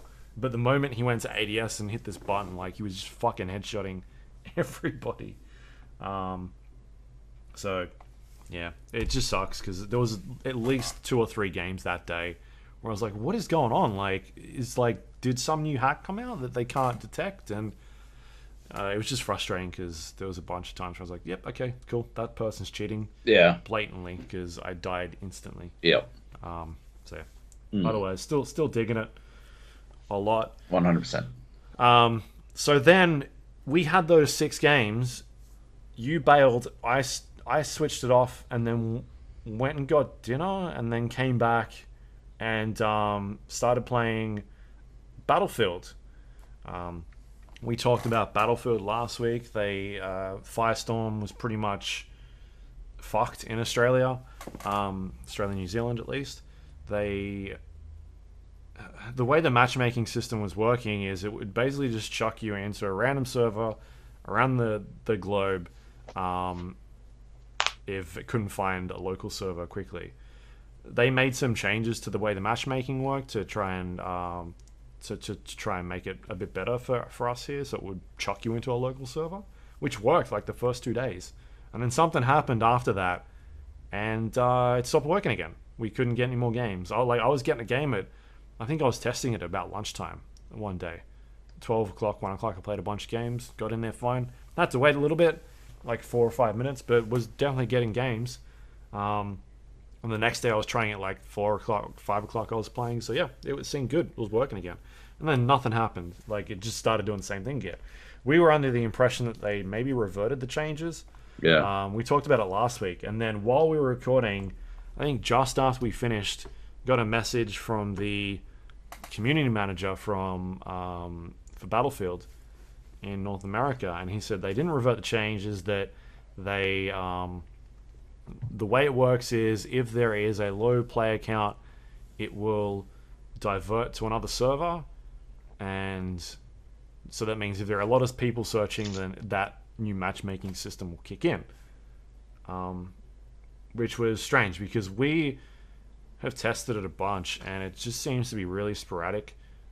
We seem to be able to get games between... One day we were playing from about 7:30, I think on Friday night, till about 12:30. Yeah. And we were getting games. I tried it the other day and I got about an hour and a half worth of games. I started at 7:30 and the games are done by 9. It legit looks like they are not auto-spinning up servers for demand. Yeah. Like, I don't know if they're not able to tell or what's going on there, but it legit looks like they are specifically turning on servers based on, like, a hunch or something. Because, yeah, at first I thought they were only spinning up servers at 8 p.m. And then, yeah, we played some games at 8, couldn't get shit. Like, it just stopped working at 10:30 or something like that. Like, they're spinning up like one server based on demand. They're not spinning up more than one. So they'll spin up one at a certain time because it's peak Australian time, and then they won't spin up shit. And it's like, yeah, you can't get a fucking game. They need, like, it's not fucking new technology, this idea that games are auto able to spin up fucking new servers. That's not new. It's been around for fucking 2 generations of consoles now. Like, it shouldn't be fucking some out there shit. It's definitely worked with Battlefield. There's something there, right? Some communication issue between DICE/Criterion and I believe it's Multiplay doing the servers. Right. Right? There's some communication error there that is making it so that they are not seeing correctly when they need to spin up more fucking Firestorm servers. And in my opinion, it's too late. Yeah. In my opinion, Battlefield Firestorm's dead. Like they're doing a big fucking, I don't know if you've seen it, but they're doing a big fucking push right now to get streamers to fucking stream the game. But I doubt that they're able to actually fucking get into a game. They'll be playing at stupid fucking pings, and because they're streamers and because they're being paid, they won't be able to properly point out how fucked it is. But yeah, like it's too late for that. Like you can't get people on deck for that kind of shit now. You needed them on deck at the fucking start. Like yeah, and they're not really talking about what's going on with it. No, like in terms of plans to fix it. It just seems like something's wrong with that algorithm because it'll be working, and then all of a sudden, like we'll be getting games, and all of a sudden just stops. Yeah, like, instantly stops, and you're on Southeast Asia servers, and that's it, or North American servers or Europe, and you can't play anymore. It's like, see ya, that's it, done. Yeah. But when it does work, it's awesome. I love it. I do love it, but I'm tired of banging my head against that wall. I don't want it anymore. Yeah, of jumping in and being like, is it going to work this time? Spending 4 or 5 minutes seeing if a server's going to actually chuck you in a local server. Like, is it working yet? No. All right, back to Apex. Here we go. Yeah. Yeah, it's pretty frustrating. Super frustrating. But yeah, so we jumped on after that, and we got 3 straight wins in Battlefield, and so that brought me up to a 9-game streak. and then I think I can't remember what happened. I think Gav was on our team, right? And I was giving him a lot of pressure. Oh yeah. We came second. What about that game where we were playing? Gav got downed and insisted I get him up in the firestorm. This is like when there's 2 other teams left, and he's like, "Get me up, get me up, get me up." I'm like, "Okay," and I get him up, but I didn't have any heals. He died immediately into the from the firestorm because he didn't have any heals either. And yeah, we would have won that game if I'd had full health, because I managed to cap one dude. Just got jumped by the second dude. If I'd been able to turn around, if I'd had Ryder reply on that one, I would have fucking punted him because I was in form. I think I got fucking 9 kills that game. I was running. I was smashing that game. But yeah, I didn't get Ryder reply because I had fucking 2 hits worth of fucking health left.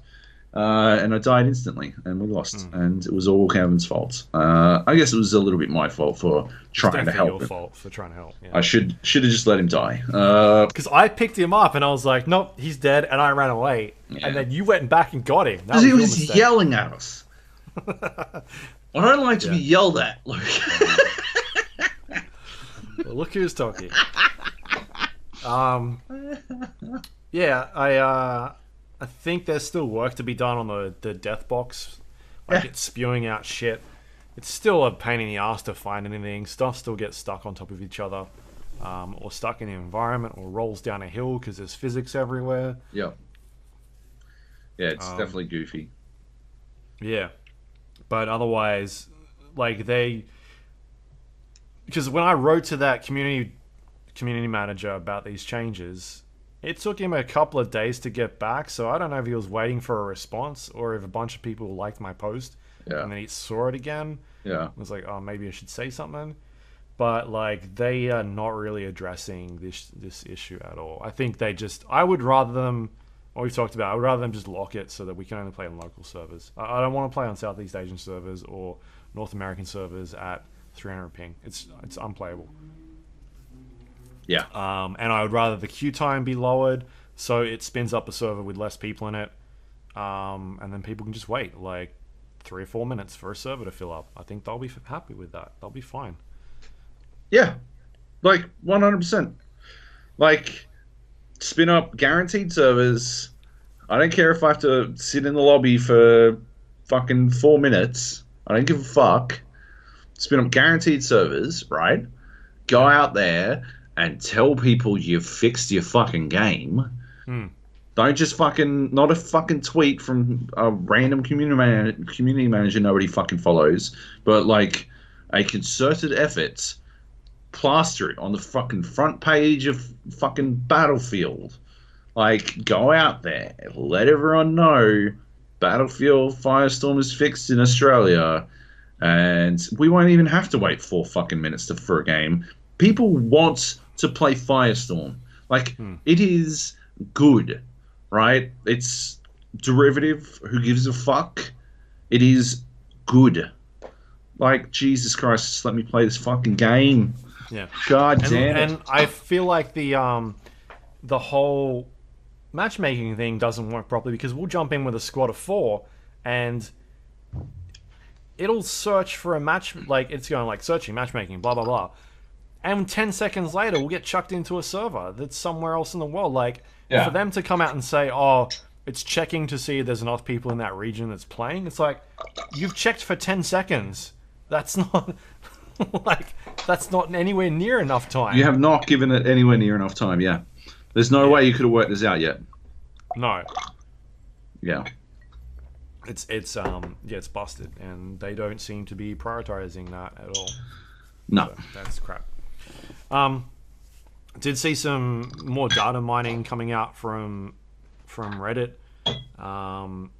There are people, I think this was posted today, that are speculating that the map is maybe a lot bigger than what people are thinking it is. Oh, yeah? We've talked about interesting takes on maps and how maps should be done in Battle Royale games. They showed is that all the other maps in Battlefield have an X and a Y axis. And all of the maps in the original Battlefield games, Battlefield 5, the X and Y axis sort of triangulates to the middle of the map. Yeah. Whereas in Firestorm, that X and Y axis triangulates to the top region of the map in Firestorm. Okay. So some people are speculating that maybe at one stage there could be a chance that the map expands or goes to a different region, and now suddenly we're at the top of the of this area. But Dam won't be in. Dam will not be in. Yeah. Where would we drop? The other dam, the new dam. Ah, okay, yeah. There's got to be more dams. That makes sense. Mbop. Mbop, yep.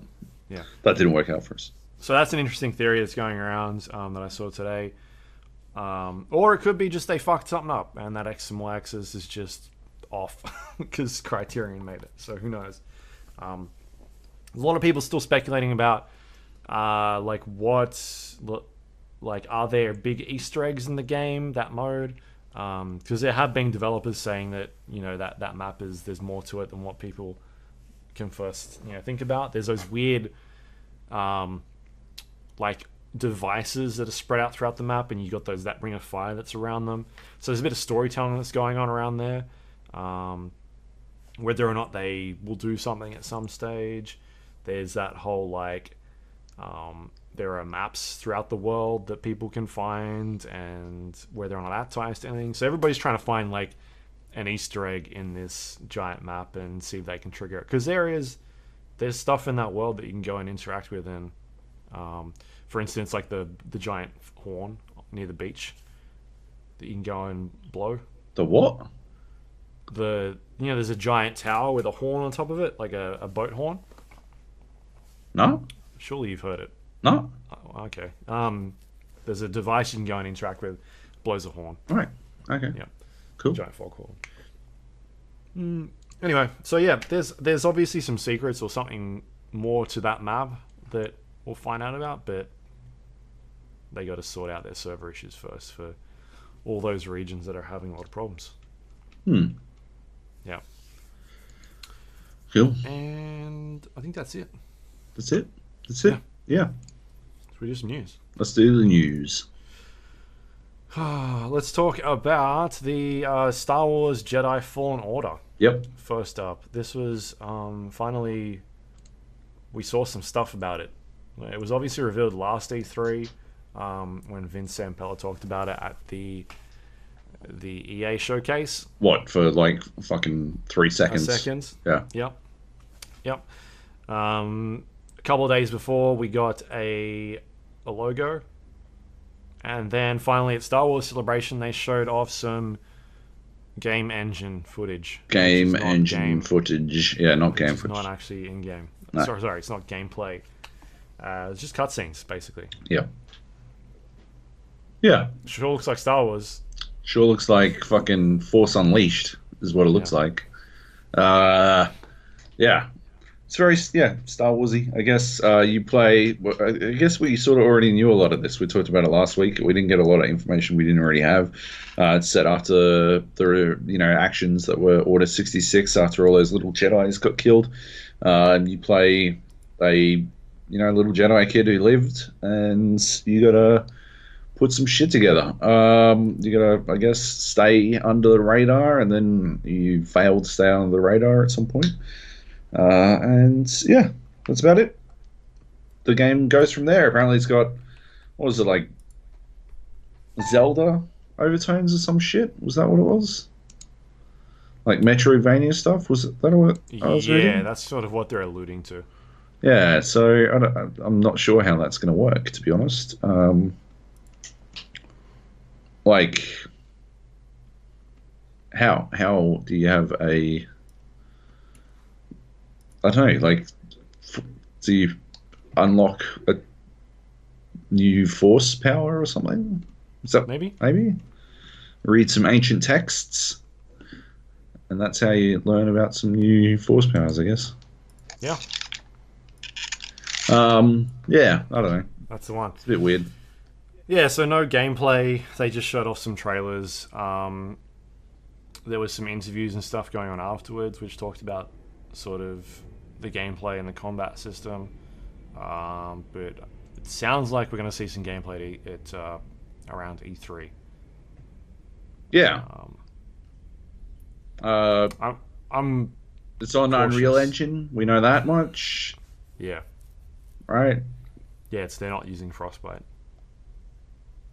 Yeah, that's all we know.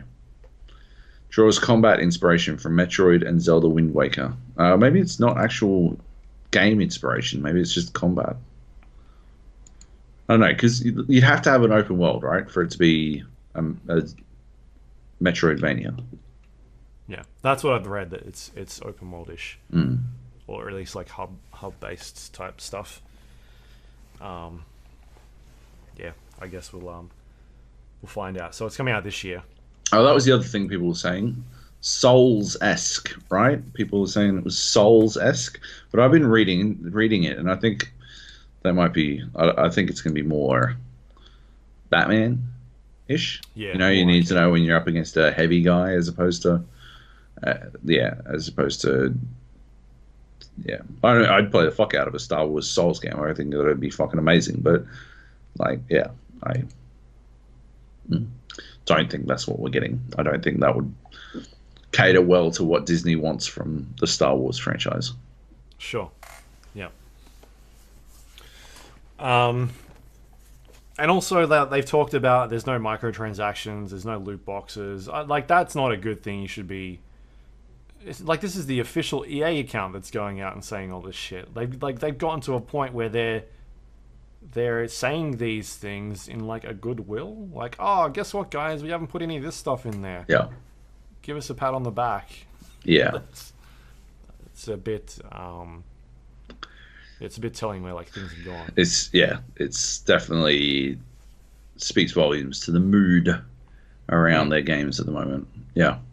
And I saw one Twitter post going around being like, people should buy this game to show EA that they really want single player games, or something along that lines of like, oh, that'll show them, give EA money, because that'll show that people want those types of games. Finally, someone's gonna make a single player game. What was Game of the Year last year? Last year, Red Dead. What was the runner-up? God of War. Yeah. Or was it Spider-Man? I don't know. No, it was God of War. Just no single player games coming out, right? Like, I don't know. Just no good single player games, baby. Like, Spider-Man, nah, nobody cared for it. God of War, didn't care for it. Red Dead, I know it's got multiplayer now, but it didn't launch with it. Yeah, it didn't launch with it. Didn't have it for ages. Yeah, no. People don't want single player games. Those games didn't sell like hotcakes. They didn't do really well. It's about time we proved that we want single player. Yeah, that's fucking stupid. Yeah. Look at Sekiro. Like, Oh yeah, Sekiro. 2 million units in, was it 10 days? Fucking see, From Software's even biggest- bad single player games sell well. Yeah. What was the other game I was going? Like EA cancelled Amy Hennig's Oh, that one was rough, game? right? Yeah, I saw someone point this out. And this is when like their CFO, I think it was their CFO, was going around being like, well, gamers don't want to play linear single player games anymore. They want different types of experiences and like all this horse shit that he got a lot of flack for. Yeah. And then a year and a half later, here's this single player game with no loot boxes and microtransactions. On the flip side, it did sound like Hennig's game was going to be very linear, and this like is not Uncharted-esque. If this is going to be Metroidvania-esque, then it's not going to be terribly linear. Sure. God of War wasn't linear. Spider-Man wasn't linear. Red Dead wasn't linear. There's a trend there in the single-player games that people actually like, and it's not fucking being railroaded down some fucking horseshit story. Tell you what, just throwing it out there. I need some room to move. I want to be a Jedi. I don't want to be fucking droid. Right, yeah. Because droids are told where to go and they do whatever they. Yeah. It's good. It's a good fucking analogy. Fuck off. Right. What's next? Next up, we've got the Katana Zero was reviews classification in Australia. This just came out a couple hours ago. Yep. We talked about Katana Zero a couple. We're huge fans. Maybe a month ago. We got the full game. Come and get us, Australian government. Yeah, baby. Yeah, we do too. Yeah, fuck yeah. Take that. Fucking try and stop me from playing it. Yeah, it's awesome. I love it. As soon as you can buy it, you should buy it. It's exactly my sort of game. No, we talked about this a while ago. It is a bummer that it's been refused classification. I can sort of see why, perhaps there's drug use in it, although it's a fictional drug, and I can see how without someone at the classification board present to explain the nuances of Katana Zero's implementation of drug use, I can see how they might feel like it is drug use as related to rewards. Yep. Or power-ups. So I can see why it might have been refused classification, but I do not think it will stick, because all it takes is a simple explanation about how the drug use in it is definitely not. It's definitely harming you. And the harm becomes pretty clear. They just need someone to explain that to them, and to explain the connection between the downward trajectory of this dude's life and his drug use and stuff. It's not incentivized as a reward system. It's plot critical and not strictly positive, which is usually enough to get something across the line. Yeah. All right. I'm sure we'll hear more about that when they appeal it. They will, yeah. We'll try and sort that out. But yeah. All right. The Melbourne Esports Open is coming back to the home of esports in Melbourne. Coming back to Sydney, did you say? Oh, is it? Interesting. No, yeah, it is coming. It's returning to Melbourne. It's going to take up more of Melbourne this year. So more of the Melbourne Olympic Park, is it? Or Melbourne Park, or whatever the fuck it's called. Do you know what it's called? That area? No. Melbourne? I don't know. Melbourne areas. Rod Laver Arena. That's that all ain't I it. know. It is there. Exhibition Centre. It's Rod Laver and the Margaret Court and all of that, but it's taking over even more space. Like they're filling it up this time. They're going to have Rainbow Six. They're going to have Fortnite again. Apparently, they're going to have more games. Still working out what games.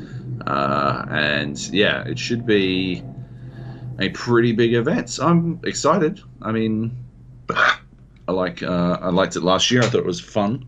It's a great showcase for live esports. I think a lot of parents brought their kids down to play some Fortnite and wound up watching Overwatch or League of Legends instead. So I think that's a really cool introduction. And I think it's utterly important that there are live play experiences for the esports players at the top of their game in this country. So I think it's important that, contenders will return to Melbourne Esports Open. I believe League of Legends Split 2 will return to the Melbourne Esports Open as well. Split 1 Split 1 and League of Legends didn't have live finals.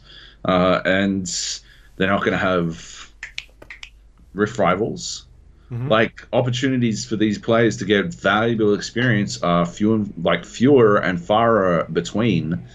Any opportunity they can get is vitally important. So the Melbourne Esports Open provides them with that. Rainbow Six will obviously be another opportunity as well. It's apparently, I was talking to Tim from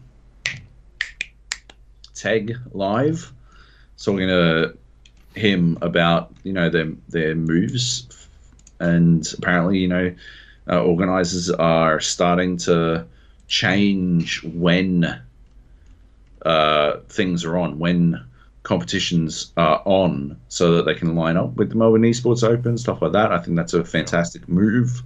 That's what's happened with Rainbow Six in particular. So I think it's good. Apparently the YouTube stars The Misfits will be attending.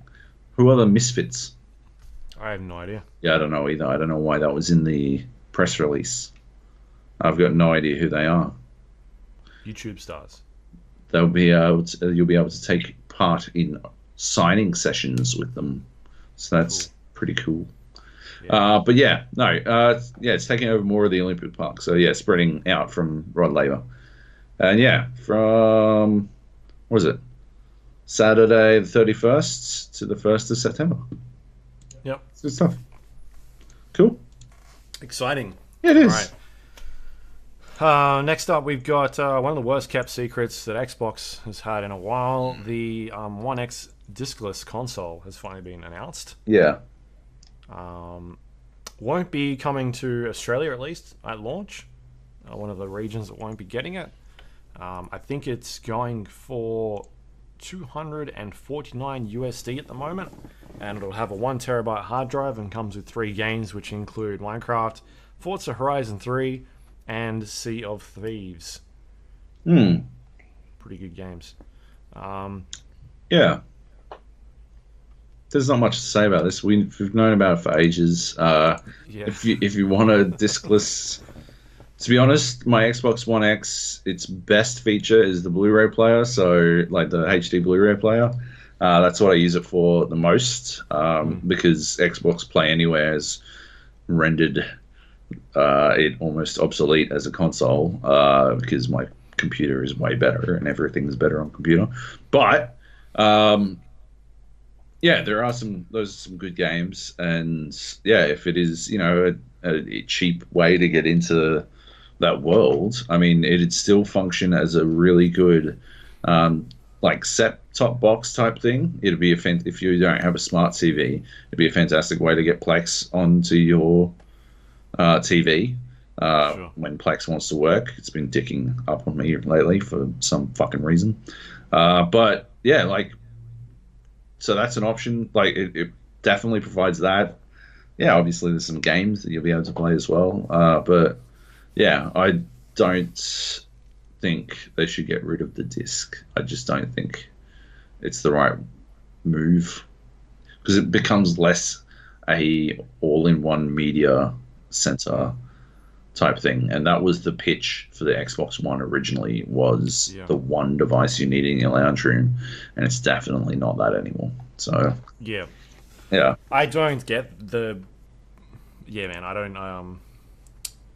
don't get why this is out. I mean, we know Xbox has a new console coming out, yeah, probably within the next. inside probably of safe 12 to months. say, yeah, a year, and by the end of 2020. Yeah, And for them to release this, as well as like they've had mid-tier SKUs as well, right? The Xbox One X, the Xbox One S, like yeah, there's a lot of things going on there. It's just a strange thing to kind of put out to be like, hey, it just doesn't. Now you don't need the discs, all right? yeah, Fair enough. Like, unless it was like a lot cheaper, then you'd be like, oh, okay, yeah, cool. yeah. But otherwise, it doesn't seem that way at the moment. Although at $250, that's USD. USD, that's still pretty cheap. It's going to be what, 350 here? It's still pretty cheap. It's just It's not cheap enough. yeah. That's Like that's if they it. said It's not if they cheap came enough. out and were like $200, Yeah, then you'd be like, all right, yeah, fair enough. yeah, yeah. End of the life cycle, but no. All right. The other thing they announced was the Xbox Game Pass Ultimate, which combines the Xbox Live Gold and the Xbox Game Pass. So initially, you have to buy both of these things separately, Right.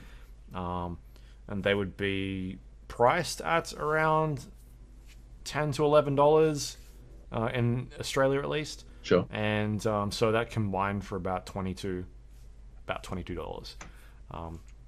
With this new Xbox Game Pass Ultimate Pass, you're saving about $5 to $6, so it'll now be about $15.95, I think, is the price they're going for at the moment. So it's a bit of a saving if you're the type of person that uses both of them.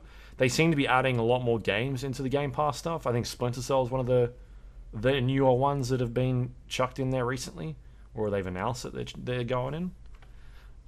Which means they're probably gearing up for a new Splinter Cell game at some stage, which we might hear about very soon. Yeah. Yeah. Yeah. Yeah? Yeah? Yeah. Yeah. Anyway. The tricky bits come into it where you can buy different tiered subscriptions for some of this stuff and you start saving money. So what we don't know of yet is whether or not they're going to have like a subscription based thing, whereas if you sign up for 12 months you get a little bit of a discount. You would imagine, right? Yeah, I would think that's something they'll probably have on there, but I didn't look into it too much. They sent these press releases out a day early, Right. so they'll, even though this Xbox One discless thing was leaked, they were just like, oh fuck it, we'll give it to media early so they can prepare all their content. Yeah.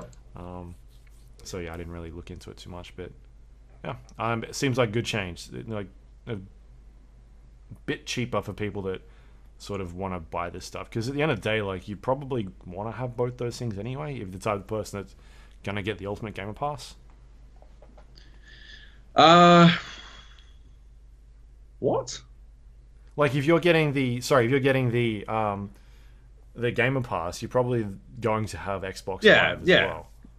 Like, So it makes sense to just have a bundle. like it's a good combo, I think. Like, I'm honestly surprised that it wasn't already the case, to be honest. Like, Yeah. it's a bit of a weird news bite, right? Like, yeah, that's the car comes with wheels now, right? Yeah, okay, cool. Like, we should have the whole time, right? Like, had wheels, I think, but it's good that it does now, I guess. Yeah, cool. Right? That's how it feels to me. No? Yeah. No. Anyway, yeah, cool. Right. Cool. Fortunately for Xbox, a lot of that was overshadowed. We're probably what is the biggest news of the week. PlayStation did an exclusive with Wired about their plans for their next generation console, and in doing so, revealed a bunch of details about what this new console, what we can expect from it. I guess. Yeah. Hardware wise. Yeah. It's pretty Weasley.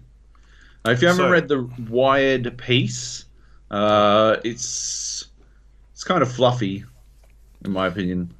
yeah, it's very. I mean, they're trying to get as many eyeballs on this. It's not like the piece that who was it? Not Engadget. Eurogamer's Digital Foundry did on the Xbox breakdown. Right. Remember they did that huge breakdown of all the hardware? Yeah. It's not as detailed and as tech nerdy as that. No. It's just very low level, trying to get as many eyeballs and mainstream people onto this as possible. Yeah. Apart from some technical mumbo jumbo they put in there, it's pretty A few bits low and level. bobs. Yeah. Yeah.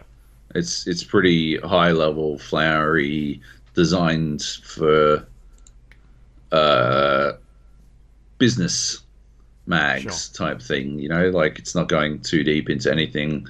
It certainly deftly dodges around a few particular pieces of information. But yeah, overall, I guess what we can expect is a next generation AMD CPU, a next generation AMD GPU that does ray tracing, which is the big thing that the 20 series GeForce cards do.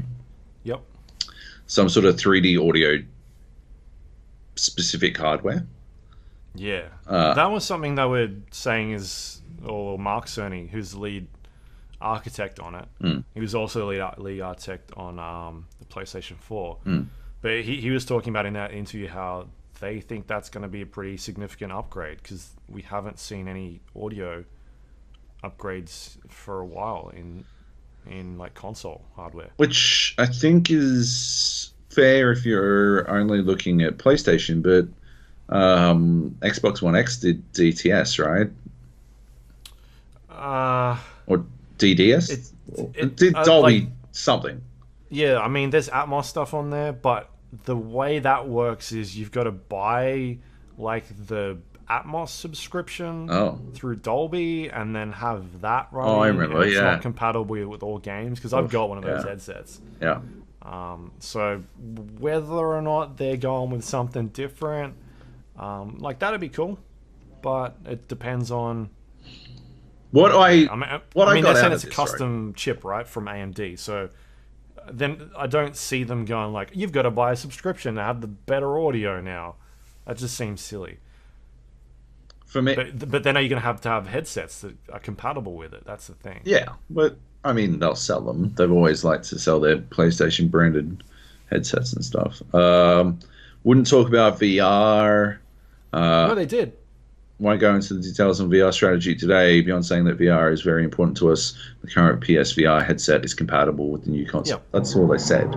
Yeah, I mean, but I think being compatible is a good thing. People that sort of bought into that hardware won't have to worry about I've got to buy a new one now. I mean, obviously they'll probably do something newer that is a bit of a hardware refresh, but at least the people that have got it, because you've got one, right? No, I don't have a PSVR. I've just got a Vive. I've just got the real shit. Yeah, you've got the real one. But that's still good to know that that stuff will still work, and I'm sure what'd be real ones will work. What'd be real interesting is if it was compatible with other fucking headsets. Now that'd be some shit. I know it's entirely unlikely, but it'd be it'd be a solid move. It would fucking jumpstart the VR fucking generation. I'll tell you what, they would be in the driver's seat because all this platform exclusivity. People are Oculus, because one of the other things they announced that Star Wars Celebration was a Star Wars fucking VR experience type thing that is Oculus exclusive, which is pointless because anyone with a Vive can get around Oculus exclusivity in a fucking heartbeat. But you couldn't get around PlayStation exclusivity in a fucking heartbeat. But if my Vive worked on my PlayStation 5, you'd better believe I'd fucking rock it. That's what I'd be using 100%, right? I'd be there. I'd buy every fucking I'd buy every VR game on PlayStation, basically. 100% of the time. So that'd be a fucking baller move. I don't think that's going to happen. I don't think the PSVR has the hardware that it needs to keep up with what they're talking about in this next generation 8K fucking display fucking machine with next generation fucking GPU, next generation CPU. At the end of the day, what I noticed out of all of that stuff, right, is that it's ultimately, I don't think anything we can't get on a PC. It is at this point just catching, like it would be playing catch up with PC, right? Like you could spend way too much money and get a 2080 Ti. You'd need a Ti to do reasonable fucking 4K with ray tracing, right? Yeah. So yeah, it's been what, 2K, 2.5K, right? Yeah. On the graphics card alone, you could get the best fucking CPU you can. I guess an Intel, I'd say, an i9. You can get Not an AMD. a fuck ton of RAM. And yeah, you could put together a PC that would be doing all of this shit already. The like 3D audio has basically been stock standard for fucking yonks on PC. The big game changer, I guess, is this SSD technology they're talking about, because they're talking about an SSD with write times and read times that cannot be compared to what you get on PC. Yeah, That's interesting. They said something about it's a custom made SSD. Yeah. Which is interesting because as soon as I read SSD, I was like, "Oh, this thing is going to cost a fortune." Yeah. Yeah. But depending on what exactly this means, I mean, maybe it is a cheaper version, but that is faster. They gave Spider-Man as the example, right? Yeah. That I guess the fast travel system, that must be like was it the fast travel or loading? I can't remember. But it was taking like 15 seconds to load, and then when they pumped it into the developer kit for this new next gen console and loaded up Spider-Man, it loaded it in like a second, basically. Less than a second, yeah. Yeah, which is awesome. I mean, that's been one of the biggest problems with gaming on consoles. Absolutely. How much? I mean, not necessarily load time is obviously an issue, but how quickly can developers stream data from a hard drive to what's going on within the game? That's something else they talked about as well, right? Like the speed at which Spidey moved through the world was capped because they couldn't stream Manhattan faster than that speed to load all the stuff in the background. Yeah, but they could uncap that shit. Super Spidey. Yeah. Which, I don't want to, go on about anything, Luke, but I did say that his speed felt capped and that he never got as much momentum as I expected him to. I do remember saying that. I do remember complaining about that with the Spider-Man game, and I do remember you telling me to shut up, and then I was wrong. You were wrong. I wasn't wrong. It's fucking... He got quicker. He never got fucking quicker. It's fucking... He did get quicker. He right had upgrades to go quicker. Sony is making a fucking new computer fucking to make it work. he wants he quicker literally Spider-Man. has to make a fucking new PlayStation just so he can have fast Spider-Man. Just so they can deliver on the promise of... You're getting it. You're getting it. Spider-Man is going to be on this next console for sure. This next Spider-Man game. Of course. Yeah. But I don't have it yet, do I? And I knew it. I knew it instinctively, straight off the bat. Anyway. Right. So yeah. But yeah, it must be some PCIe shit, right? Like it must be that M2 fucking junk, but like ratcheted up a notch, like the next level type shit. Because this is not just your regular old SSD. I mean, there's so many other details we don't yet have. I mean, you touched on it briefly. The 8K stuff, I think, is not the direction I want to see them going. Obviously, they're an entertainment company. They want to sell TVs as well. It's always been a big selling point for them, of like sort of being like, hey, we've got this new console device that does this type of thing, but we've also got these other TVs here that you can check out. I don't know if 8K is a thing like that they want to be pushing yet. Like 4K TVs have just gotten to the point where they're pretty affordable. You can go down to, for us, JB Hi-Fi is a big hardware retailer. You can go buy $1,000 TV or $2,000, a really good $2,000 TV. Get a slick 4K TV. If you want to get like an OLED TV, that'll cost you $3,000 to $4,000. But you go spend $1,000 and get a 4K TV these days. That looks pretty. Yeah. 8K TVs. You have to take out a mortgage. Yeah. I mean, we're back at that point where it's been 7 years since this PlayStation 4 came out. Yeah. 4K TVs were just starting to become a thing, and they've just become, quite affordable for most people. Yeah. That they want to ramp it up again. I don't know if 8K is the right way to do it. I would like to see them, obviously, 4K across the board, 60 frames would be my personal preference. Yep. And then leave the 8K stuff to arty games or things that aren't going to push things too much. Yep. I mean, even these days we don't see a lot of 4K games anyway on consoles. Occasionally we do, but most of the time they're scaled down, or they'll have resolutions that are sort of dynamic and change. So like 4K is not really a thing that's always happening anyway. No. It's just a thing they like to slap on the box to say it's running at 4K. Yeah. But it's really running at 25 frames a second, hopefully most of the time. And I'd prefer 60 frames 4K, or at least something around there. Yeah. Would be my preference. I guarantee you they never do fucking native 8K anyway. I guarantee it. They never fucking manage that. 1000%. It'll be upscaled from fucking 4K as it is. 4K to 8K. 4K to 8K isn't fucking double. It's 4 times, right? Like, that's significantly bigger. That's goofy. Like, be like a 400 gig download. Oh, fucking forget about it. It's gonna be fucking. It's gonna take 16 fucking weeks just to download this shit. SSD? Yeah, it's gonna be the fucking greatest SSD in human history. You have one game. You're gonna be like, this is my fucking Spider-Man PS5. Let's go check out the God of War 2 PS5.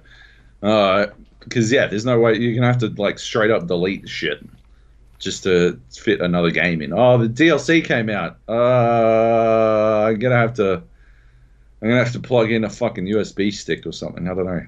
Yeah, like fuck. Yep. Yep. The other thing they talked about was backwards compatibility, which is a big deal because obviously, it's something they sort of shied away from. Yeah. With the PlayStation 4. Well, it's because the PlayStation 3 was on that cell architecture shit, and they didn't have a fucking choice. Nobody could replicate. Yeah, exactly. Nobody. I think this is good. This fucking code on it. This will be x64 architecture. Sure. So it's familiar as it is. Like, yeah. And it's probably easy for them to get it up running. I mean, if they're showing Spider-Man. Exactly. On it. Exactly. That's really good to be able to, keep your old games and be able to chuck them in there. I don't have to hang on to, a PlayStation 4 when this thing comes out. I could get rid of it if I wanted to, which is good. Which is sick. Yeah. I think it's a good move. Really good move. What else they talk about? It's going to have discs. Unlike the Xbox One discless version, yep. They are going to have physical discs. No idea what format they'll be in at all. I'm guessing what the UHD stuff that they're going with. I mean, I'd assume this thing would have a Blu-ray player. They got a lot of flack for that last one. Yeah. Not having a Blu-ray player. Yeah, UHD Blu-ray. I mean, what's the point of being able to output at 8K if you can't fucking... What's the point of having a 4K output if you can't... they just did it, right? That's true. So... True. Yeah. But yeah. Yeah. More so if they do it again. It's just silly. I think they've probably learned their mistake from that. They talked about that this thing's been in development for quite a while now, 4 or 5 years. Yep. This kit, and they've had developers working on it already, and they're starting to really ramp things up. To which they talked about a release date, which is next year. Yeah, and release window. That's what, for me, makes it even more likely that we see an Xbox before the end of the year. We'll definitely see a new Xbox inside of 12 months, like before E3 next year. But yeah, I think Xbox's only fucking hope now is to get out first. Yeah, so the clock has started. Yeah. For the next generation console war. Yeah, this is why PlayStation have jumped on this early. They know E3 is coming up. They know Microsoft has a new console that's coming out. Microsoft talked about it last year. It's not new. Yep.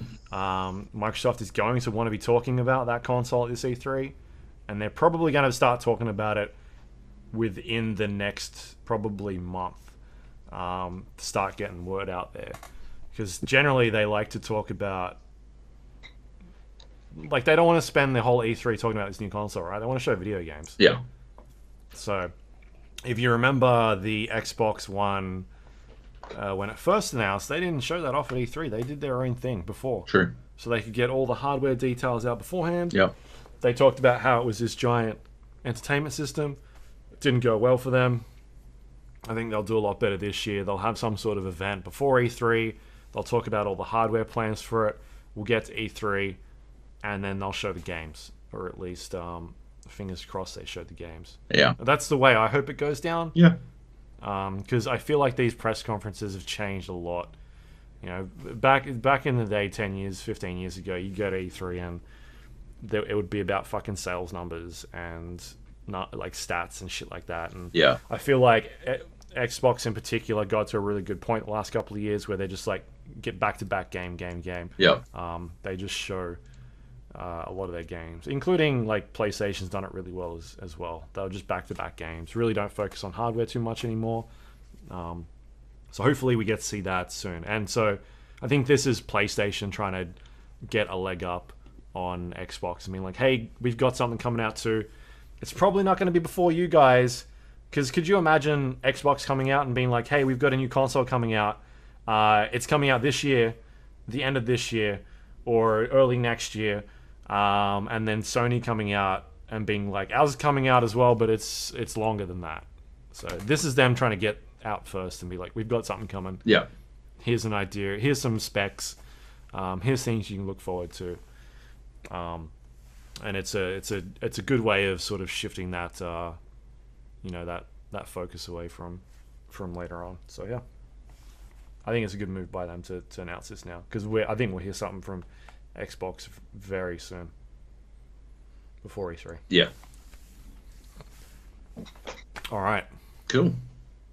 What there? Anything you're not a fan of that they talked about? No. All sounds pretty basic. I mean, yes, it's too high level to really have anything that I'm not crazy about. Yeah. We have to wait and see until there's before there's more details. But I don't think there will be. I want to see the fucking DualShock 5. I want to see what they do. I think that's one way they can actually properly innovate and change the game up. Because that's what they're talking about doing. They're talking about how it's going to change the way we play games, but I haven't seen anything that necessarily does that yet. Right. Yeah. Yeah, I think it's been the best console this generation. I've used it a lot. PS4? Fuck yeah. The exclusives is the thing that sells it, and we've seen Microsoft really eat a lot of crap for the way they handled their exclusive. Like, this generation's been... Next generation will not... They will not make the same mistakes at all. Yeah. I guarantee it. Man. Yeah, Xbox is going to come out fucking non-stop bangers. I fucking guarantee it. It's going to be... with Halo Infinite... Yeah. I am such a fucking sucker for Halo. I'm ready to go back and get, battered housewife shit. Go back to that fucking well. But, seriously, with Halo Infinite and whatever it is that their new acquisitions are making, I believe that they can walk out with some of the best launch games in video game history. Hopefully. Yeah. Well, maybe it's been too soon. They only announced that last year and a half. It's true. But if those teams had games in production... Sure. they brought on. Yeah. That they bought all of. Yep. Maybe. Yeah. Yeah. I mean, because like Sony's had some killers with last year was God of War, Spider-Man. I guess were two big ones. They did Detroit as well. You've had Bloodborne. Yeah, Bloodborne as well. Yeah. Yeah, there's a lot there that I can't think about at the moment. But even things like Red Dead Redemption. Yeah, I feel like if there's still like a use for consoles if they can get first party games to really nail it. Yep. Last of Us will be this year, right? They've talked about that, so that's probably not going to be a cross-platform thing, but yeah, we'll see. Anyway, yep. Bunch of info there. Yep. Big dump. Heaps. You go to Wired to check all that out if you want to read up on it a bit more. There's a really good deep dive on IGN. It's good. Go check that out. Anyway, yeah, that's it. That's the news. That's the news. That's the podcast. We don't have any questions. That is the podcast. No questions. Everyone's scared. I told them they weren't allowed to just piss in a fucking question mark, and now they're all terrified. They are. Cool. All right, The Gap. You can find us on iTunes, Android, Windows Store, Spotify, all those wonderful places. If you've got some spare time, please rate and review us. Helps other people find the show, and we appreciate everyone that does that. If you want to send us any questions, you can email us at thegapodcast@gmail.com, or you can go to our Discord page, thegapodcast.com/Discord, if you want to check out a bunch of chat threads on there. Leave us questions. You can play video games, people playing Division, Apex, Battlefield. I think that's about it at the moment. World War Z, if they can get. Or is it World War Z? What is the correct? Z. It's American. Right. Okay. Yeah, I think it is World War Z. Yeah, I'm sure there'll be people playing a bunch of that. I think it seems like there's Division still going. Like every time I check in there at night, there's a group playing Division. So they're having fun. You can find us on social media, facebook.com/GAPodcast, twitter.com/GAPodcast, or you can go to our website, thegapodcast.com. You can find the links to all the things we just talked about, including past episodes of the show, if you want to go check some of them out, because I know people do. And that website is all run thanks to our Patreon members. If you want to help support this show and keep this site running, you can go to patreon.com/GAPodcast and subscribe. We appreciate everyone that does that. You're the best. We've got we're renewing our domain. I think I got an email about it yesterday, so that'll be happening in 2 months. Next month. Good plan. We got to do that so no one steals it. All right. And starts our own Gap podcast. Better stop them. Yeah, we should look at that. So yes, thank you everyone that does that every week and every month. Sorry, and YouTube. If you want to watch this show on YouTube, you can go to youtube.com, check out the GA Podcast, or go to thegapodcast.com/YouTube, and that'll take you directly there. And we put gameplay footage on of us talking while things are going on. Yep. So last week I had a couple of those Apex Legends wins on there. Nice. This week I might chuck some Forza Street. That's not appealing. That's not appealing at all. No? No. Well, you just get to look at us then. What about if you play and record some Katana Zero? It's review classification. I can't. Gold. I'm allowed to show people. Gold. I don't actually have it. No, I do have it. Yeah, and I think if you want to find us on Spotify, you can do that as well. thegapodcast.com/Spotify. That'll take you directly to the link. Nice. And you can listen to us there. Anything you want to spruik this week that you've been writing about? That video that I was talking about. The one where I was playing Heave Ho with the IGN crew. Yep. Went live. I watched it. It was very funny. It's worth watching. They cut down a 3-hour fucking game session to 17 minutes, which is quite talented. And I don't know. That's it. I guess read my interview with Dick Stacey from Greyhound about IEM. That's about it. Yeah. And I'll have a big interview. I've got an interview with Tim from TEG about MEO. That should be up before the end of this week. Right. Yep. What about you? What do you got? You can go to twitter.com/Luke Lawrie. Oh yeah, twitter.com/JobyJojo. I sometimes post stuff. You very rarely. Me raging about the basketball or fucking Clippers doing their best to give us something to watch when we go over in LA at the end of the month. Yeah. All right, and that's it. We'll be back next week. Probably, maybe Friday we'll have to record. We'll see. I think we will, yeah. We'll see what happens, because if you're going away, yep. We might have to do it that day. Anyway, next week, Days Gone is out. Next Friday. Okay. I don't think we'll be playing that. By the looks of things, despite my efforts. I don't think so either. Yeah, it doesn't look like it. Yeah. No. Oh well. Trats. So we'll see. We'll see what we got next week. But yep. There's a bunch happening. And that's it. We're back. See you then. Bye. Bye.